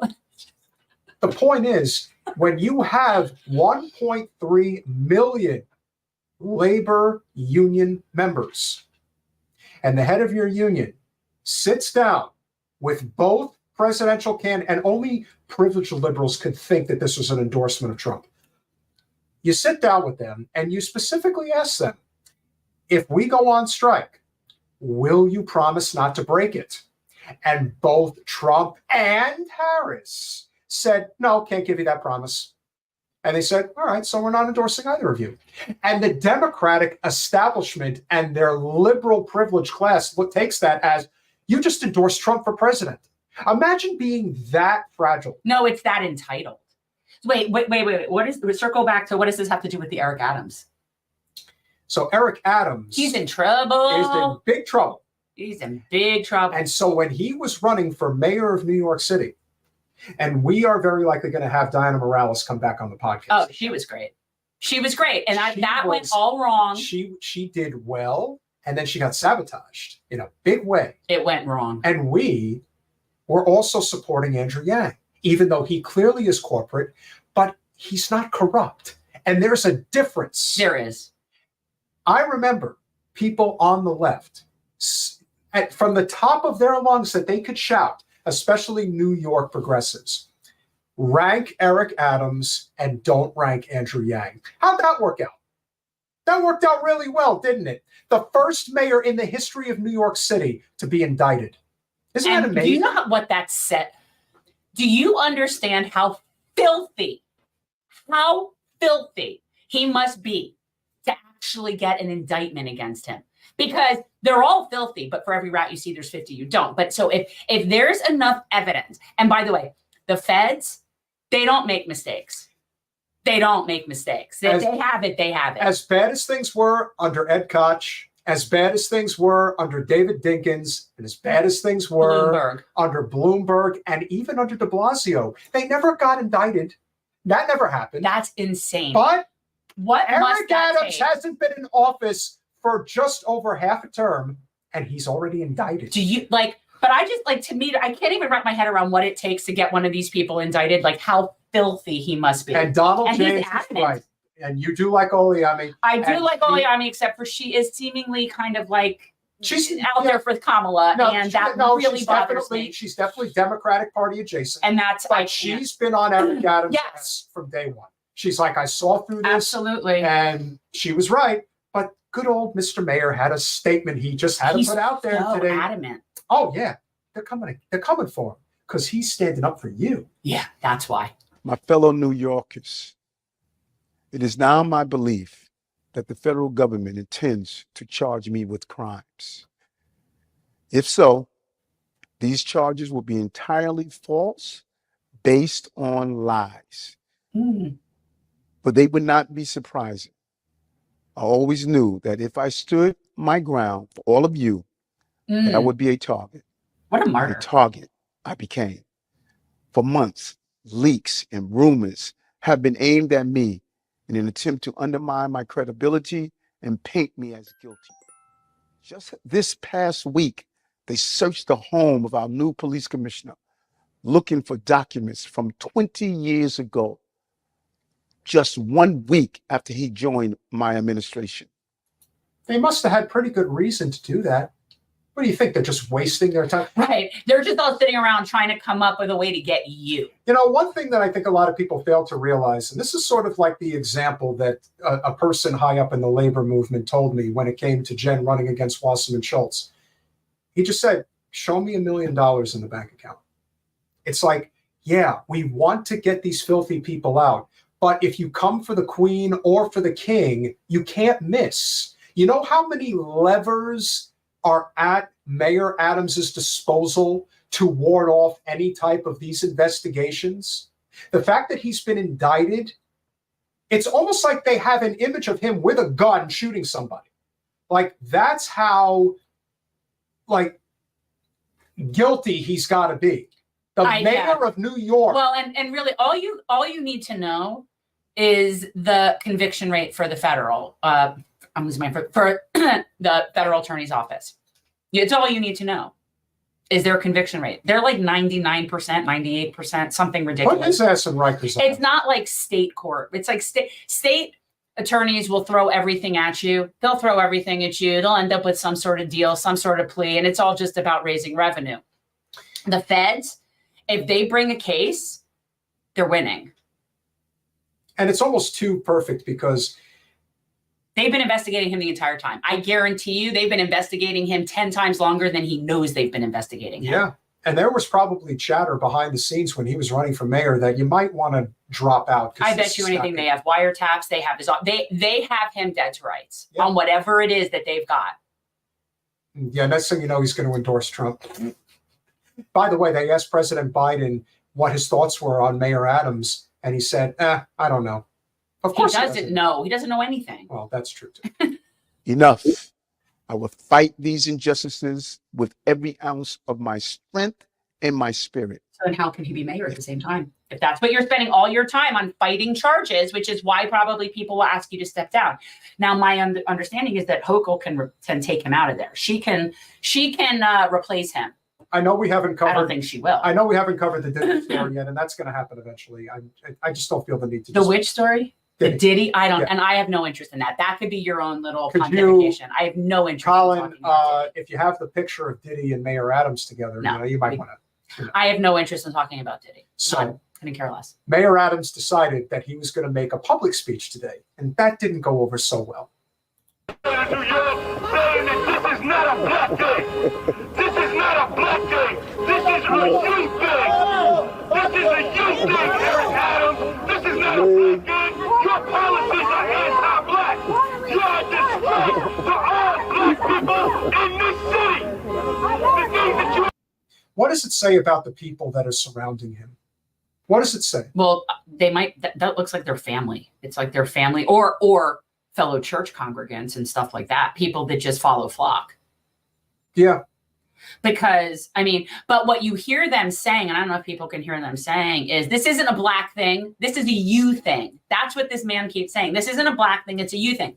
Their Because- policies are terrible for us. Right. And well, no, and more importantly, that for him, they don't want him to be able to play any sort of scapegoat card like, oh, they're coming after me because I'm helping the black community. I'm helping them. So they're coming after me. You can't play the race card is basically what they're saying. This has nothing to do with a black thing. This is a you thing. Yep. Great. It's unconscionable. You hurt our schools. Our streets are dirty. Our children are harassed by the police. This is ridiculous. This is ridiculous. You can shush me all you want, but the people are with us. And this is not a black day. This is a justice day. First of all, I want to thank you for being here this morning. And I want to thank the supporters of all ethnic groups.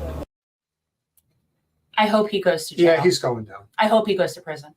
I'm having, if somebody like Marion Barry goes to prison for smoking crack, like, wasn't that the whole thing with smoking crack and there was a hooker or something, whatever. And not that I'm saying that's Judging. Well, no, I'm not judging and I'm not anything. I'm not, but that had nothing to do with bribes from foreign governments. My understanding is that Eric Adams is being indicted on taking bribes from Turkey. Yeah. That's foreign interference. And I got no beef with Turkey. I got no beef with Turks. Turkey is the one meat that I'll eat on occasion. That's about it. The problem with the Turks is that they overfed me and they make their sweets are really, really sweet. Oh, yes. There's a reason things are called Turkish delights. It's like pure sugar. But yeah, I mean, if he's taking money from a foreign entity and the feds have said that this is the indictment, that's the thing. He did something. He did it. They've got the records. They got the numbers. They got the juice. It is going to be very interesting to see because he's not going to last. It's not going to happen. And of course, AOC did come out and say that he should resign. And then a slew of other people came out, including, Jessica He's not going to resign. Tiffany Caban. No, he's not going to resign. Not a chance. But Hochul can remove him. Yes. Now I don't think she will. No, because Hochul's just as correct. You see, New York is not as peaches and cream as one would think it is. But it's blue. Why isn't and it? if AOC had any real cojones, she would recognize that if her stature is to grow, that she's not just going to wait for her opportunity. Sometimes the opportunity just has to appear and you have to go and take it. I'm not saying that she should go run and be mayor of New York City. Oh, good God. I don't see her running for any executive branch capacity. I don't see her getting anywhere beyond legislation. I do not see her as an executive. I don't see her as a governor. I don't see her as a mayor. I don't see her as a president. And I think it would be absurd. I don't think she has that skill set. This is the funny part. And I know Donald is saying this tongue in cheek, but this is what we have been reduced Not necessarily. to. This is what we've been reduced to in our politics. We look at a guy who literally is a crook. Just got indicted.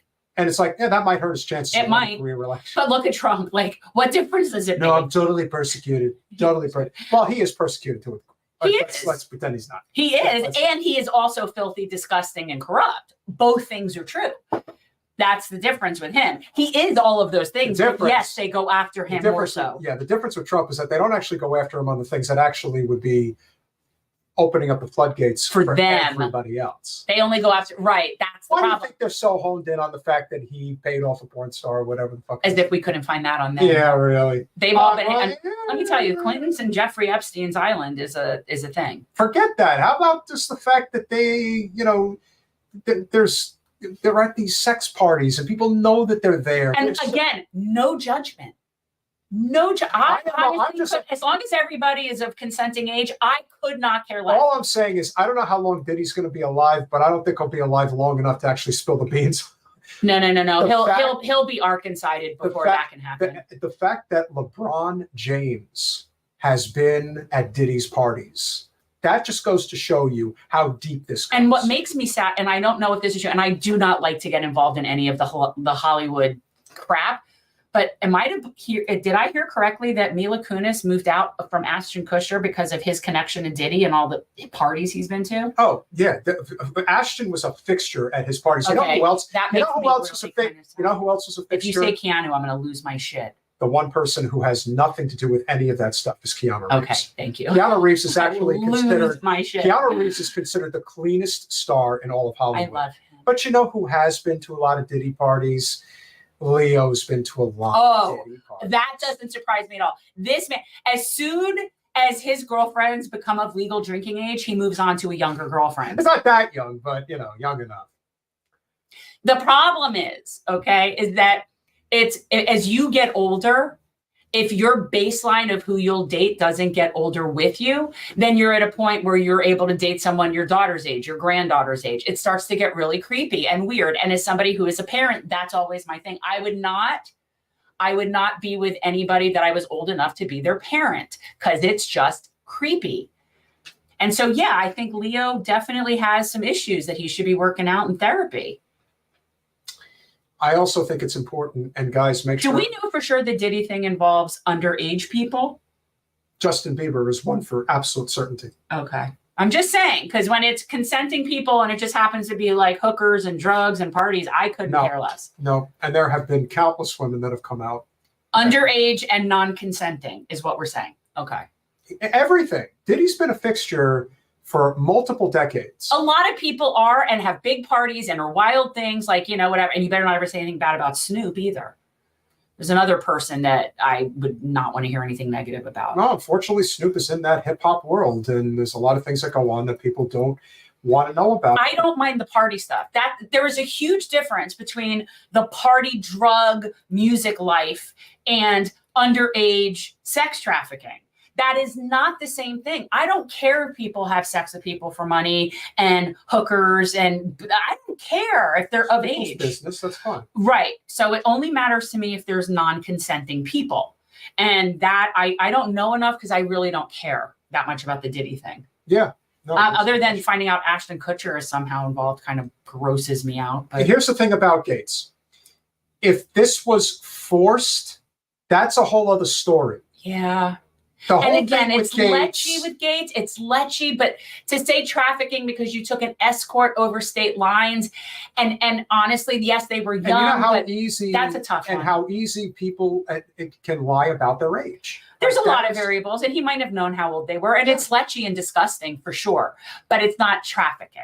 No, it's not child sex trafficking. Yes, and there are times that people end up at these parties. Perhaps somebody like Snoop who are not actually involved with a lot of things that go on. At those kinds of parties, you can't assume that everybody at a party knows what's going on at that party. These parties are huge. No, I don't believe that. However, people that regularly, people that are in and behind the scenes, people that are friends that are posing with pictures with them and are hanging out with them, then you have that. It's not being at one of their parties once. That could be everybody. All I know is that I have always had a very, very negative feeling about Diddy for many years. This goes back to when I was in high school. And I'm not talking about his involvement potentially in the murders of both Biggie and Tupac. I'm talking about the fact that I always saw him as somebody who was the embodiment of everything that goes wrong in the black. You think Diddy had something to do with Tupac? 1,000%. And I look at it more so is that there's a reason why certain people in the black community especially are given the pedestal. There's a reason why people like Al Sharpton are given the pedestal. There's a reason why people like Sean Combs are given the pedestal, because they keep their community exactly where they want them, impoverished and without direction. And I can still remember when Diddy was doing commercials specifically to sell Ciroc vodka. And how would he sell it? Come to the party. Live like me in your own So if there's world. is there any way for him to get, because if somebody if it got shown that he was involved in that and that he was responsible for, that would essentially turn the entire community against him. Like if that would, he'd have nobody. Not that I think a lot of people are going to bat for him now. For those of you who have not seen the Cat Williams interview with Shannon Sharp, I highly recommend you do, because everyone at the time basically pointed to the fact that the person that he really honed in on was Diddy. He basically said, oh, this guy is like, he's a pedo, he's a rapist, and I don't even care that he's gay, because I think Diddy is gay. But that doesn't matter. No, not if people are consenting. What matters is that he is there's something about him where you can feel that negative energy. You can feel it. You just know. And this is something I also pointed out to somebody that I talk to every once in a while. Diddy has no talent. And you should always be suspicious of people who make it very high on the hog who have no talent. Zero. Maybe he's got some producing skills, but that can be taught. He can't sing, he can't write, and he can't perform. So in other words, then that begs the question as to how has he done so well and who's been covering for him and what he knows about them and so why he gets where he gets. That's how that happens. He's just another version of Jeffrey Epstein. You know, this is the exact same thing that they have their people in all locations. The exact same thing I said about Madoff. You think he's the only one who's committing financial crimes on a grand scale? The only reason Madoff went down is because he did it within the affluent Jewish community and they all have the money.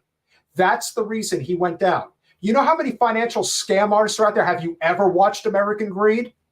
A lot of these guys get a slap on the wrist. And why is that? Because the people who ultimately get taken to the bank, or excuse me, not to the bank, but get taken for a ride are the people that have very little ways and means. They have a retirement account. They're just trying to make a few extra bucks to live hopefully comfortably in retirement. My prediction is Diddy will never live to see a trial. He's not living to see a trial. That's my prediction. I think you're probably right. Because that trial, there are way too many people that will not have that. No. There's already enough. There's already enough out there. There's already enough image guilty. But let me tell you something. LeBron James, I'm not saying he's the person that would give the order to have somebody taken care of. Oh, but God, no. let me assure you that there are people around LeBron, just like people have protected him for years. Well, protecting their financial interests in him. Yeah, that I understand. But I do not see LeBron James as that. I don't. You know how Alex Rodriguez got busted in baseball for using performance-enhancing drugs? Do you know that LeBron has used the exact same people that A-Rod was using in Miami all those years ago? There's a reason none of this comes out when they're at the height of their powers. Too many people have too much invested. There's too much money involved. LeBron, he's just going to be another brother from Cleveland when it's all said and done. But right now, he's a brand. He's a brand. And he makes up a lot of people a lot of money. So Diddy is no longer useful to them. So that's it. But again, he's never, that trial will never happen. If there is any truth whatsoever to not only LeBron being at the Diddy parties, which he has said specifically that he's been to, but if there's any evidence that he has been there, and God forbid there's any evidence of him interacting with, let's say, other men, that will never see the light of day as long as LeBron is where he is. That will never happen. No, until there's no financial loss, then they'll correct. Then they don't care. And again, I'm not saying that is the case. I don't know. Where was that? Because it was true. Said about Kamala not even winning her home state. She didn't. No, I don't know where that even came into the equation. I don't know where you were looking at it. I don't even think Kamala won her home state. I don't think Kamala didn't win her home state. No, Kamala didn't win her home state. Kamala didn't win a single vote. The difference is that she's now just say Democratic nominee for president. You don't have to say anything else, because by that equation alone, you're going to get tens of millions of votes. You could put me at the head of the ticket. They'll just vote for the Democrat. But at the end of the day, I don't think there's enough of those people in contrast to the other people. And anybody who, like, I was talking to a friend today and someone that I grew up with, and they see it like, now that Kamala's in, there's actually another choice. And I'm thinking, what choice? Nobody had a choice. There was no vote. They coronated her. She can't even speak on her own. She has to have talking points. I honestly, this is absurd. I think the whole point of this, and this is where everything just sort of comes full circle. And I didn't even want to play this clip of Mehdi Hassan. And I'm annoyed at him too. Well, you want to get even more annoyed? No, I liked him, and I still want to like him, and I feel annoyed. Gage endorsed Kamala Harris today. Oh no. Gage, not Florida Gage. Gage. National Gage endorsed Kamala Harris. Anytime an organization has any adjacency to the Democratic Party establishment, it's over. If you endorse the Democrat when that person in that administration is so specifically hurting and targeting your cause, then that just means that you're in with the Democratic Party, because clearly you're not representing your cause. So now, and I feel bad because Gage endorsed me. Well, Gage Florida endorsed. Not Gage National. No, but I don't think we even, yeah, but Gage Florida is Curran. We are appreciative of that support. And we understand that you're trying to do, they see it as softening the blow. It's not. No. You're prolonging it. You're making it even worse. It's bad. And then also simultaneously, you're hurting your credibility. 100%. Because it makes me sad. This is the difference between an organization like CARE and an organization like Engage. See, CARE is constantly called an anti-Semitic organization. Why? Because they don't play ball with the Democratic Party establishment. Oh, we have the gala Saturday. Yeah. We have the CARE gala. I don't think he was at the Orlando one. He was at the Orlando one. We're not getting him. We're getting his understudy. You know why we don't get Dr. Cornel West? You know why we don't get Mark Lamont Hill? Because there's no progressive push here in South Florida. It's sad. So we have a CARE gala coming up, and they had one in, I want to say there was Tampa, Orlando, like they've had a few different ones, and the one that we're going to, the one down here. So we don't know. And they advertise who all the speakers at the galas are. And so they tell you who all the speakers are going to be. And he's all excited. He's like, oh, I think Dr. West. I'm like, he will not be at ours. And he was at the Orlando one. And so I'm telling you, we're going to get Dr. West understudy. It'll be some guy that it's not going to be. But it will be nice to see a lot of people in the campaign. Yes. And it will also be nice to to be amongst people, to have an honest conversation. And I like CARE. Yeah. To have an honest conversation about the future of the Democratic Party and where the Muslim community stands, because there are going to be people at that gala who are going to be speaking very loudly about their disappointment in Engage and what they just did.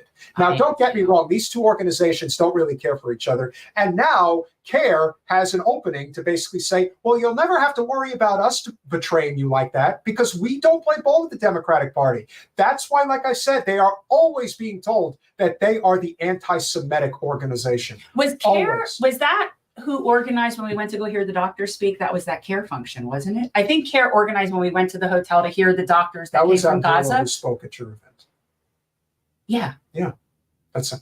No, I know. But that was the event where the guy with the cool t-shirts was behind me. That event. Yes, that's correct. Okay. Those are the real. CARE people. Those are the real fighters in the Muslim community. It is. Engage. I'm so sad about that. I cannot believe they endorsed her. She just stood up and said she's going to have the most lethal military. Like, the Muslim. Think of it this way: the Democratic, the Democratic Party Muslim Caucus, or whatever you would call it. That's the same thing.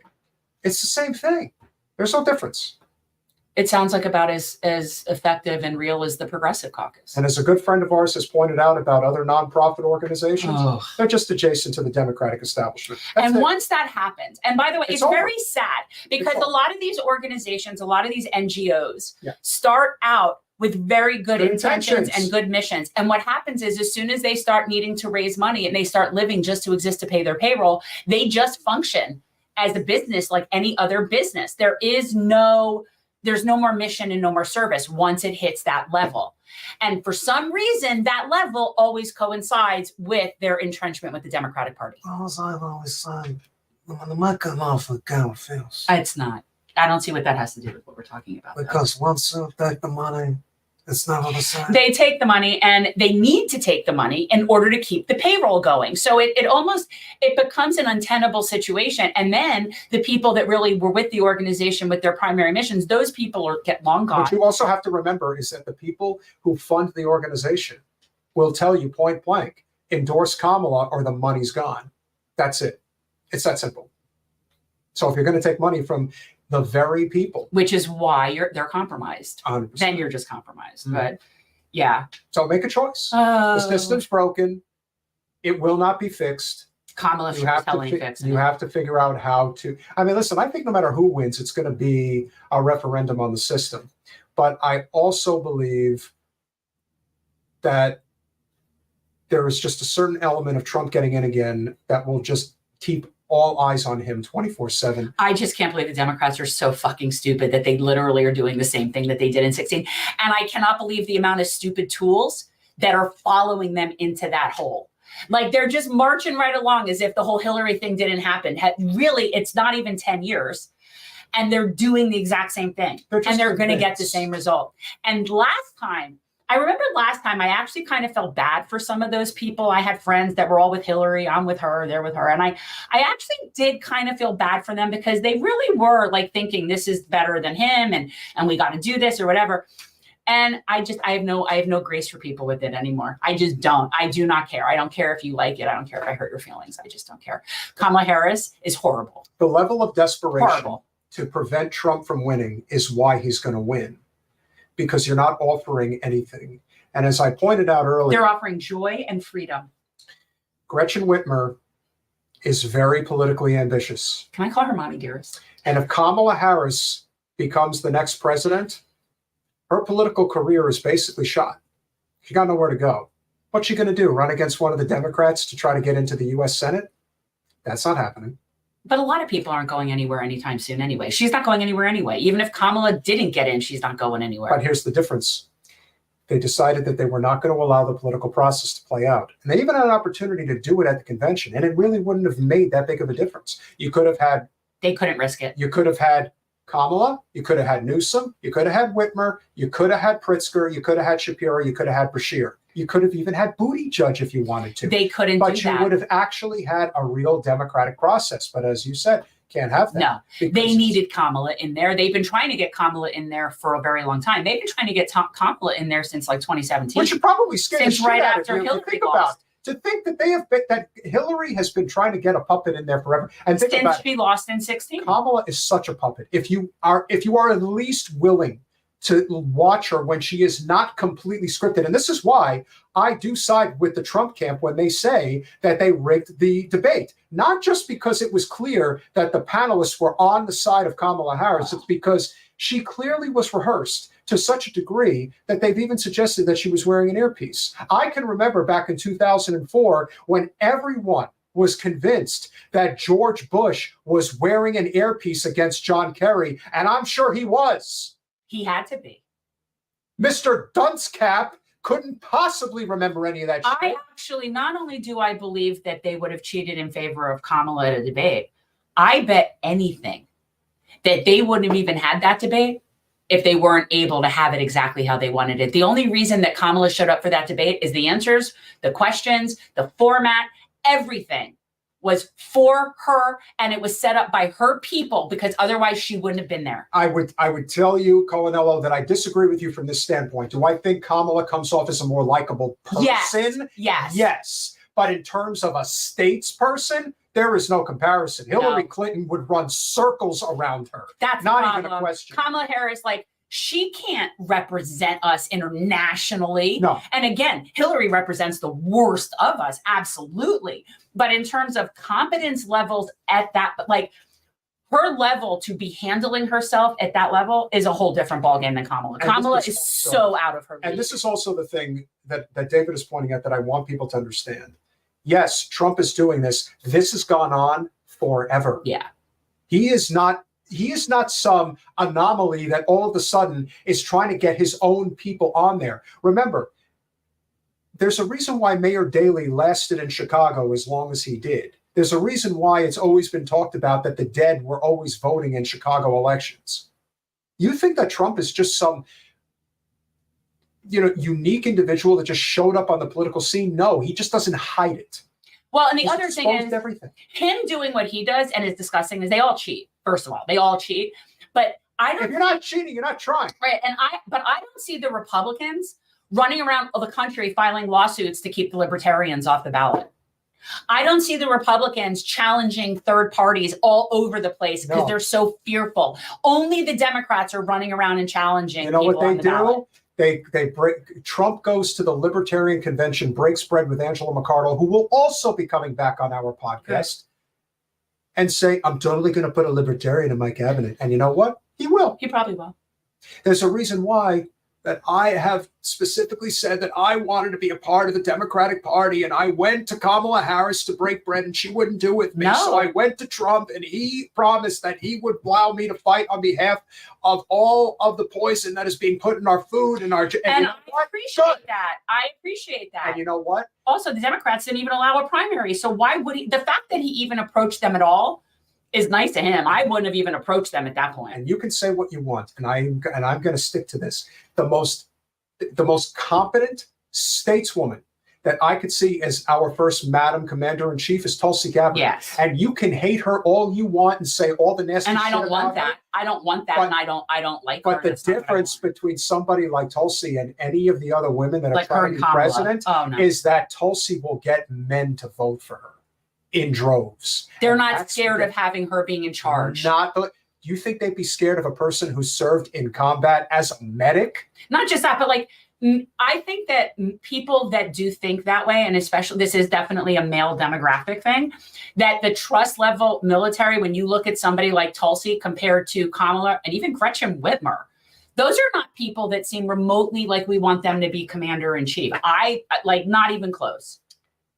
The Democrats rig their entire electoral process. No one gives a fuck that the GOP is doing this. Why? Because the system's broken. No one cares anymore. The Democrats do it the same in all their little blue cities to keep them blue. They do the exact same shit. You think the GOP is bad in the rural parts of the United States? You try getting involved in big city Democratic Party politics, they're 10 times worse. They purged people. Wasn't that like Melanie DeRico? What district was it where they were purging people off the rolls? And this is New York. But this is ultimately what ends up happening, because the people who are on the left side of politics, you're only getting your news sources mostly from the arching Democratic establishment. This is why it's always been said Anything other than Fox News. Yeah, you're gonna be everything getting. that's TV related is going to be slanted to the Democrats, which is why the Republicans always have radio, which is also why they're more popular on podcasts. Yes, Tulsi's a medic. And when you look at everything that goes on, if you look at YouTube and the biggest channels, they are, Tim Pool, Benny Johnson, all these guys, they are on the political right. You have people like Kyle and Crystal. And even though their political disposition is to be progressive, they still will knee-jerk back to the Democratic establishment, and that loses them credibility. And then the biggest channels on the Democratic side are people like David fucking Pakman. Yeah, I can't. Which is just unbelievable. I'm upset. I feel like Sam. I can't even watch the majority. I can't even watch it. Sam has gone down, and I told you that he did. I'm so. But now sad. you're seeing it. Well, I am, and I'm not. I don't want to make it I can't blame personal. Emma Vigeland entirely for that purpose, but this is what happens. The And thing about Emma, though, is that when they're covering when they're covering issues and they really have good points. But yet they're getting in line for Kamala. Of course. Just like a lot of other people are doing. Well, I really do think we're reliving 2016. Let them get in line for Keep an Kamala. eye on the people who do not get in line with people for genocide. Because at some point you have to have a line. There will be reverberations for this for decades. And we are still at the point, believe it or not, like the friend I was talking to today, they don't think it's a genocide. They don't think That's it is. privilege. And and I said that. And they believe, even though the International Court of Justice and their primary go-to instinct is that there's anti-Semitism there. And so that's why, they really do feel like I would love to put them in a fucking uniform and have them go over Well, it's not even that. It's just that they really have been taught that they are constantly a threat, that Jews are victims, and they feel that way. So when I said something like, well, you realize that 15 of 16 of like the world jurists that sit on that court have determined that this is a genocide. Well, I don't believe that. Arlene, okay. Thank you so much. But remember, the problem with Tulsi is that she is extremely calculating. She's calculating, and also she's very inconsistent on stuff. Especially on Israel. I am not, Tulsi is against war for white people. She doesn't seem to mind war against brown people. And Tulsi, so I find there to be a bigoted element there. Tulsi's also a Hindu nationalist. She's an Islamophobe. There is no denying that. And so there's issues. I got some issues. So when people say, and listen, the Democratic Party establishment is only going to say it because they hated her because she exposed Debbie Wasserman Schultz. But remember. And Kamala cut Kamala's legs out from under her at that debate. Completely. Beautiful. But at the same time, she's always been very close to Modi in India. That's a problem. And that's a problem. It's a big problem. So. And yet I'd rather have her in a cabinet position than whatever neoliberal tool Kamala would appoint. You know, it's like if Trump were to appoint someone like Tulsi to a cabinet position, again, and I've said it a million times, I don't like her, like for her political stances. I don't, but I will say this, she speaks up and she speaks truth to power. And what in the, oh my God, what in the, oh, fucking Florida. Yeah, we got big bugs here. The palmetto bug that just flew by looked like a hang glider. I honestly thought it was a humming. Oh yeah, because when we do roaches in Florida, for people who don't know, in Florida we have palmetto bugs, which are basically they're flying roaches, and they're big. And La Cucaracha just went over there. I mean, you guys need to clean out this place tomorrow. Yeah, we're gonna do that. Our new table is put together, so we are seeing some progress. There is a new table that we're getting in, so we're working. Guys, just accept the fact that you're gonna have to. You can't always get what you want. In fact, you can't get anything. But we are very appreciative. What happened? What happened? Palmetto bug happened. Jen almost got attacked. I almost got attacked by a palmetto. Although I'm just glad it wasn't a wasp. Well, that would. We've had a wasp situation. We had a wasp queen. Yeah, she was large. We had a wasp queen in the studio. Today I had an encounter with Enoch, who's the lizard that lives in here. You know, the big guy? Yeah. Oh, he decided to come into the house today because I brought in the dog bed that he was in under the thing, and I picked up the thing to put it in the wash, and he was sitting there in there. Oh my God. We have lizards that are very big here. And I'm not talking iguanas. We also have hurricanes. Yeah, I don't hurt. You know what's so funny? Everybody, I saw a meme about, there are so many good memes. When you see a ridiculous meme about Florida and hurricanes, it's probably true. So when I was little, and I am not exaggerating, this is a true story. When I was little and a hurricane would be coming and we'd be under a hurricane warning, and I would have to go to the supermarket with my mom to get our hurricane supplies. I put this in air quotes, hurricane supplies. And I remember being at Publix with my mom, and this was Hurricane David, so it was 1980. So I was little. I was like 9, 10. And we're in line at the checkout at Publix to get our supplies. And I look in everybody's carts, and they've got bottled water, canned goods, batteries, flashlights, like all this shit. And I look in my cart with my mom, and she's got like boxes of Milano cookies and shit ton of wine. And I turn to her and I'm like, don't we need supplies for the storm? And she goes, yeah, that's what I got. And so my point is, when people are worried about the Floridians down here, like seriously, more people are worried about Floridians than Floridians worry about themselves. I'll get calls from people like, how are you guys doing? If it's not a Cat 3, we don't even do shit here. And most people don't evacuate. And most people just sit around and party. For a Floridian, you will look at these people in a category 2. They will be sitting outside holding pinwheels and having a barbecue.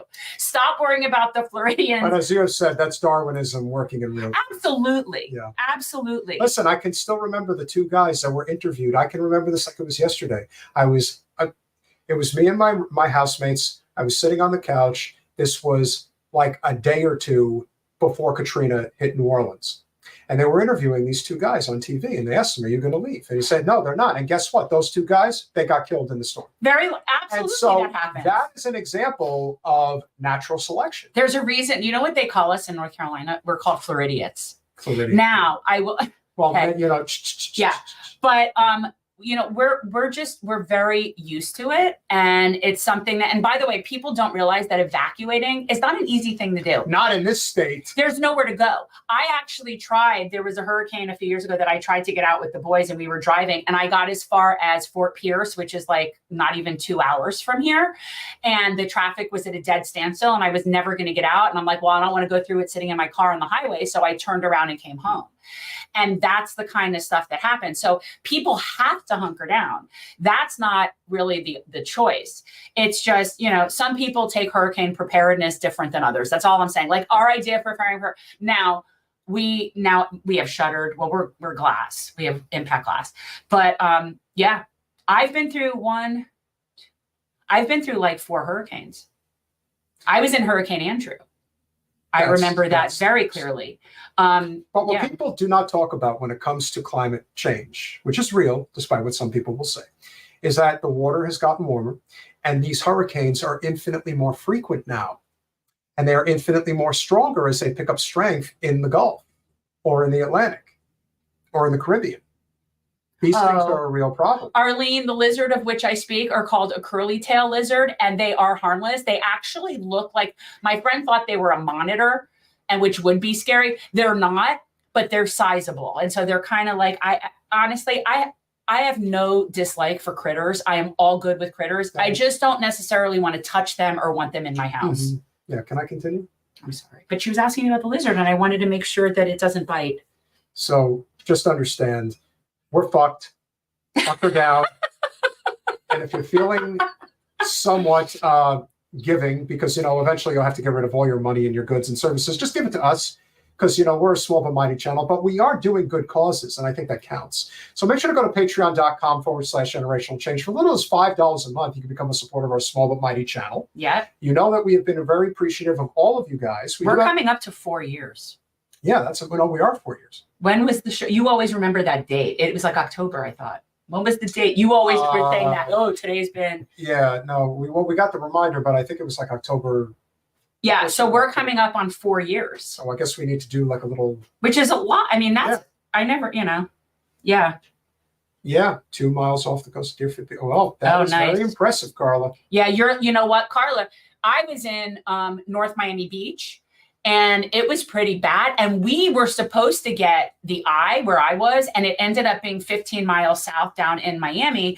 And I keep thinking, like, had that hit us or up where you were, we'd be screwed. We would have been screwed. As it was, it felt like there was a freight train going through my house. I was with my parents in their closet. Yeah. Homestead, it was completely destroyed. My cousins in Kendall were running from room to room as the roof was coming off. And by the way, these are people with money in a really nice house. Like this has nothing to do with Kendall is a nice suburb of Miami. Right. And they ended up in their car, in their garage as the house was being ripped apart. Well, it happens. Yeah. That's what happens. And when you want to live in Florida and you want to play that Russian roulette, that's how it goes. And that's the thing about Hurricane Andrew, is that was 1992. And basically those types of storms would happen in a frequency of like once every decade, maybe even more, once every other decade. Yeah. Now, it's like every year. Oh, multiple. But you keep insisting that this is all bullshit. Well, it's like we know it isn't, because we know that the water's warmer, because we know the coral's getting bleached. Like there's a lot of things happening that indicate this. So you can claim everything about what is and what isn't. You know what can't be denied? The storms are much stronger, much more frequent, and our water is contaminated everywhere. Yeah. Well, and it's not even that the storms are stronger, they're slower. So they sit over for a really long period of time. I've said this, but when I was little, a hurricane, it would come and go like within 24 hours. Like it would just come and go. And no matter how bad it was, it still would come and go. Now, even if you get a Cat 2, which people wouldn't think is such a big deal, but it hovers over you for days, you can't handle the flooding. The storm surge will kill us. So I don't think people understand the gravity of the situation. Other problem that nobody wants to talk about is the fact that hurricanes used to just basically die once they made landfall. Oh no, they But go all the way up now- they go all the way up to Appalachia now. They go all the way up there. So guess who's going to get smashed with this hurricane? It's not just Tallahassee, and they're going to get smashed. This hurricane is going to go right through Albany, Georgia, and they're going to get smashed. Wait, that's where my camper is. So you better look out for that camper of yours, because it might not be there by the time you get up there. That's not cool. No, gotta it's figure out what's wrong. I got to figure out. I think my camper is definitely far enough inland, but not for this storm. we'll see what happens. And therein, again, is the problem when people think that you can just pussyfoot around this issue and think that you don't have to. This is why I am an advocate for nuclear power. Not because I think it's the end-all, be-all solution.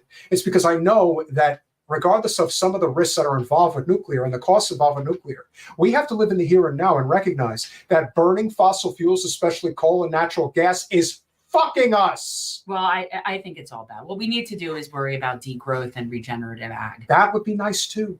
But at least we know that enough people will not live without power. I'm degrowthing. So.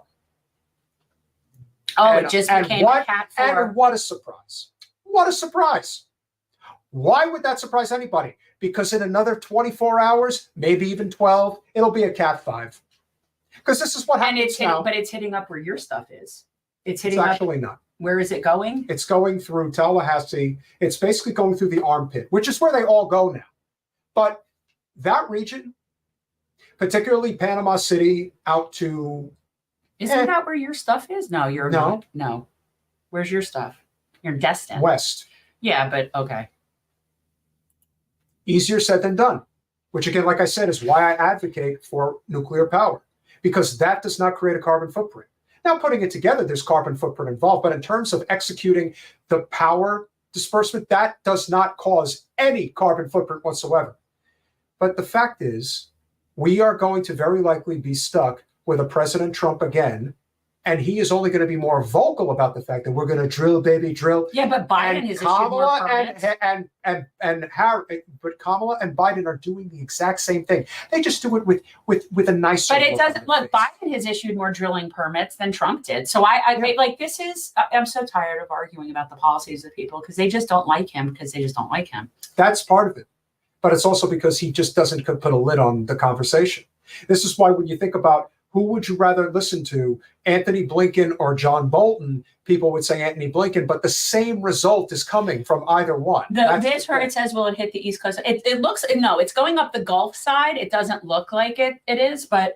And keep in mind, the entire hurricane season has at least another month to go. That also used to be shorter. We used to have shorter hurricane seasons. So, yeah, no, we're in a bad way. What's this? We have to watch a Mehdi Hassan thing, or can we? We're not going to watch it. We don't need to. We've had a good enough show. We went longer than I even wanted to go. I got a football game I want to take a look at. And don't let me know what the score is. I want to go in and find out myself. The 7 Sacraments of Health. Henry Kajawa, Carla Harrington. Henry was saying Donald that he James. got his comment read. Lee Camp read his comment today. Israel isn't a real country, but here, let me say it with this: so many countries aren't. Colanello, so like Chris Garrett, David so Hunter, for example, Schultze. I'm not. No, you did it to me. I'm doing it to you. All right, now. whatever. Ruth Afghanistan, Zachariah Barner is not a real country. I mean, it's a real country, but it's basically us drawing lines around groups that really aren't one. Josie group. Justice, I believe you're new, and I did not know that, but that's not really surprising either. No. Jessica Mai, Ray J, Jay. Don't know if you're new, Jay, but we're happy to have you here, of course. My dad's name is Jay. So is your husband. No, that's Jason. Jay. No, but my dad's name is just Jay. Jay. You call him that. The letter J. Arlene Chambers.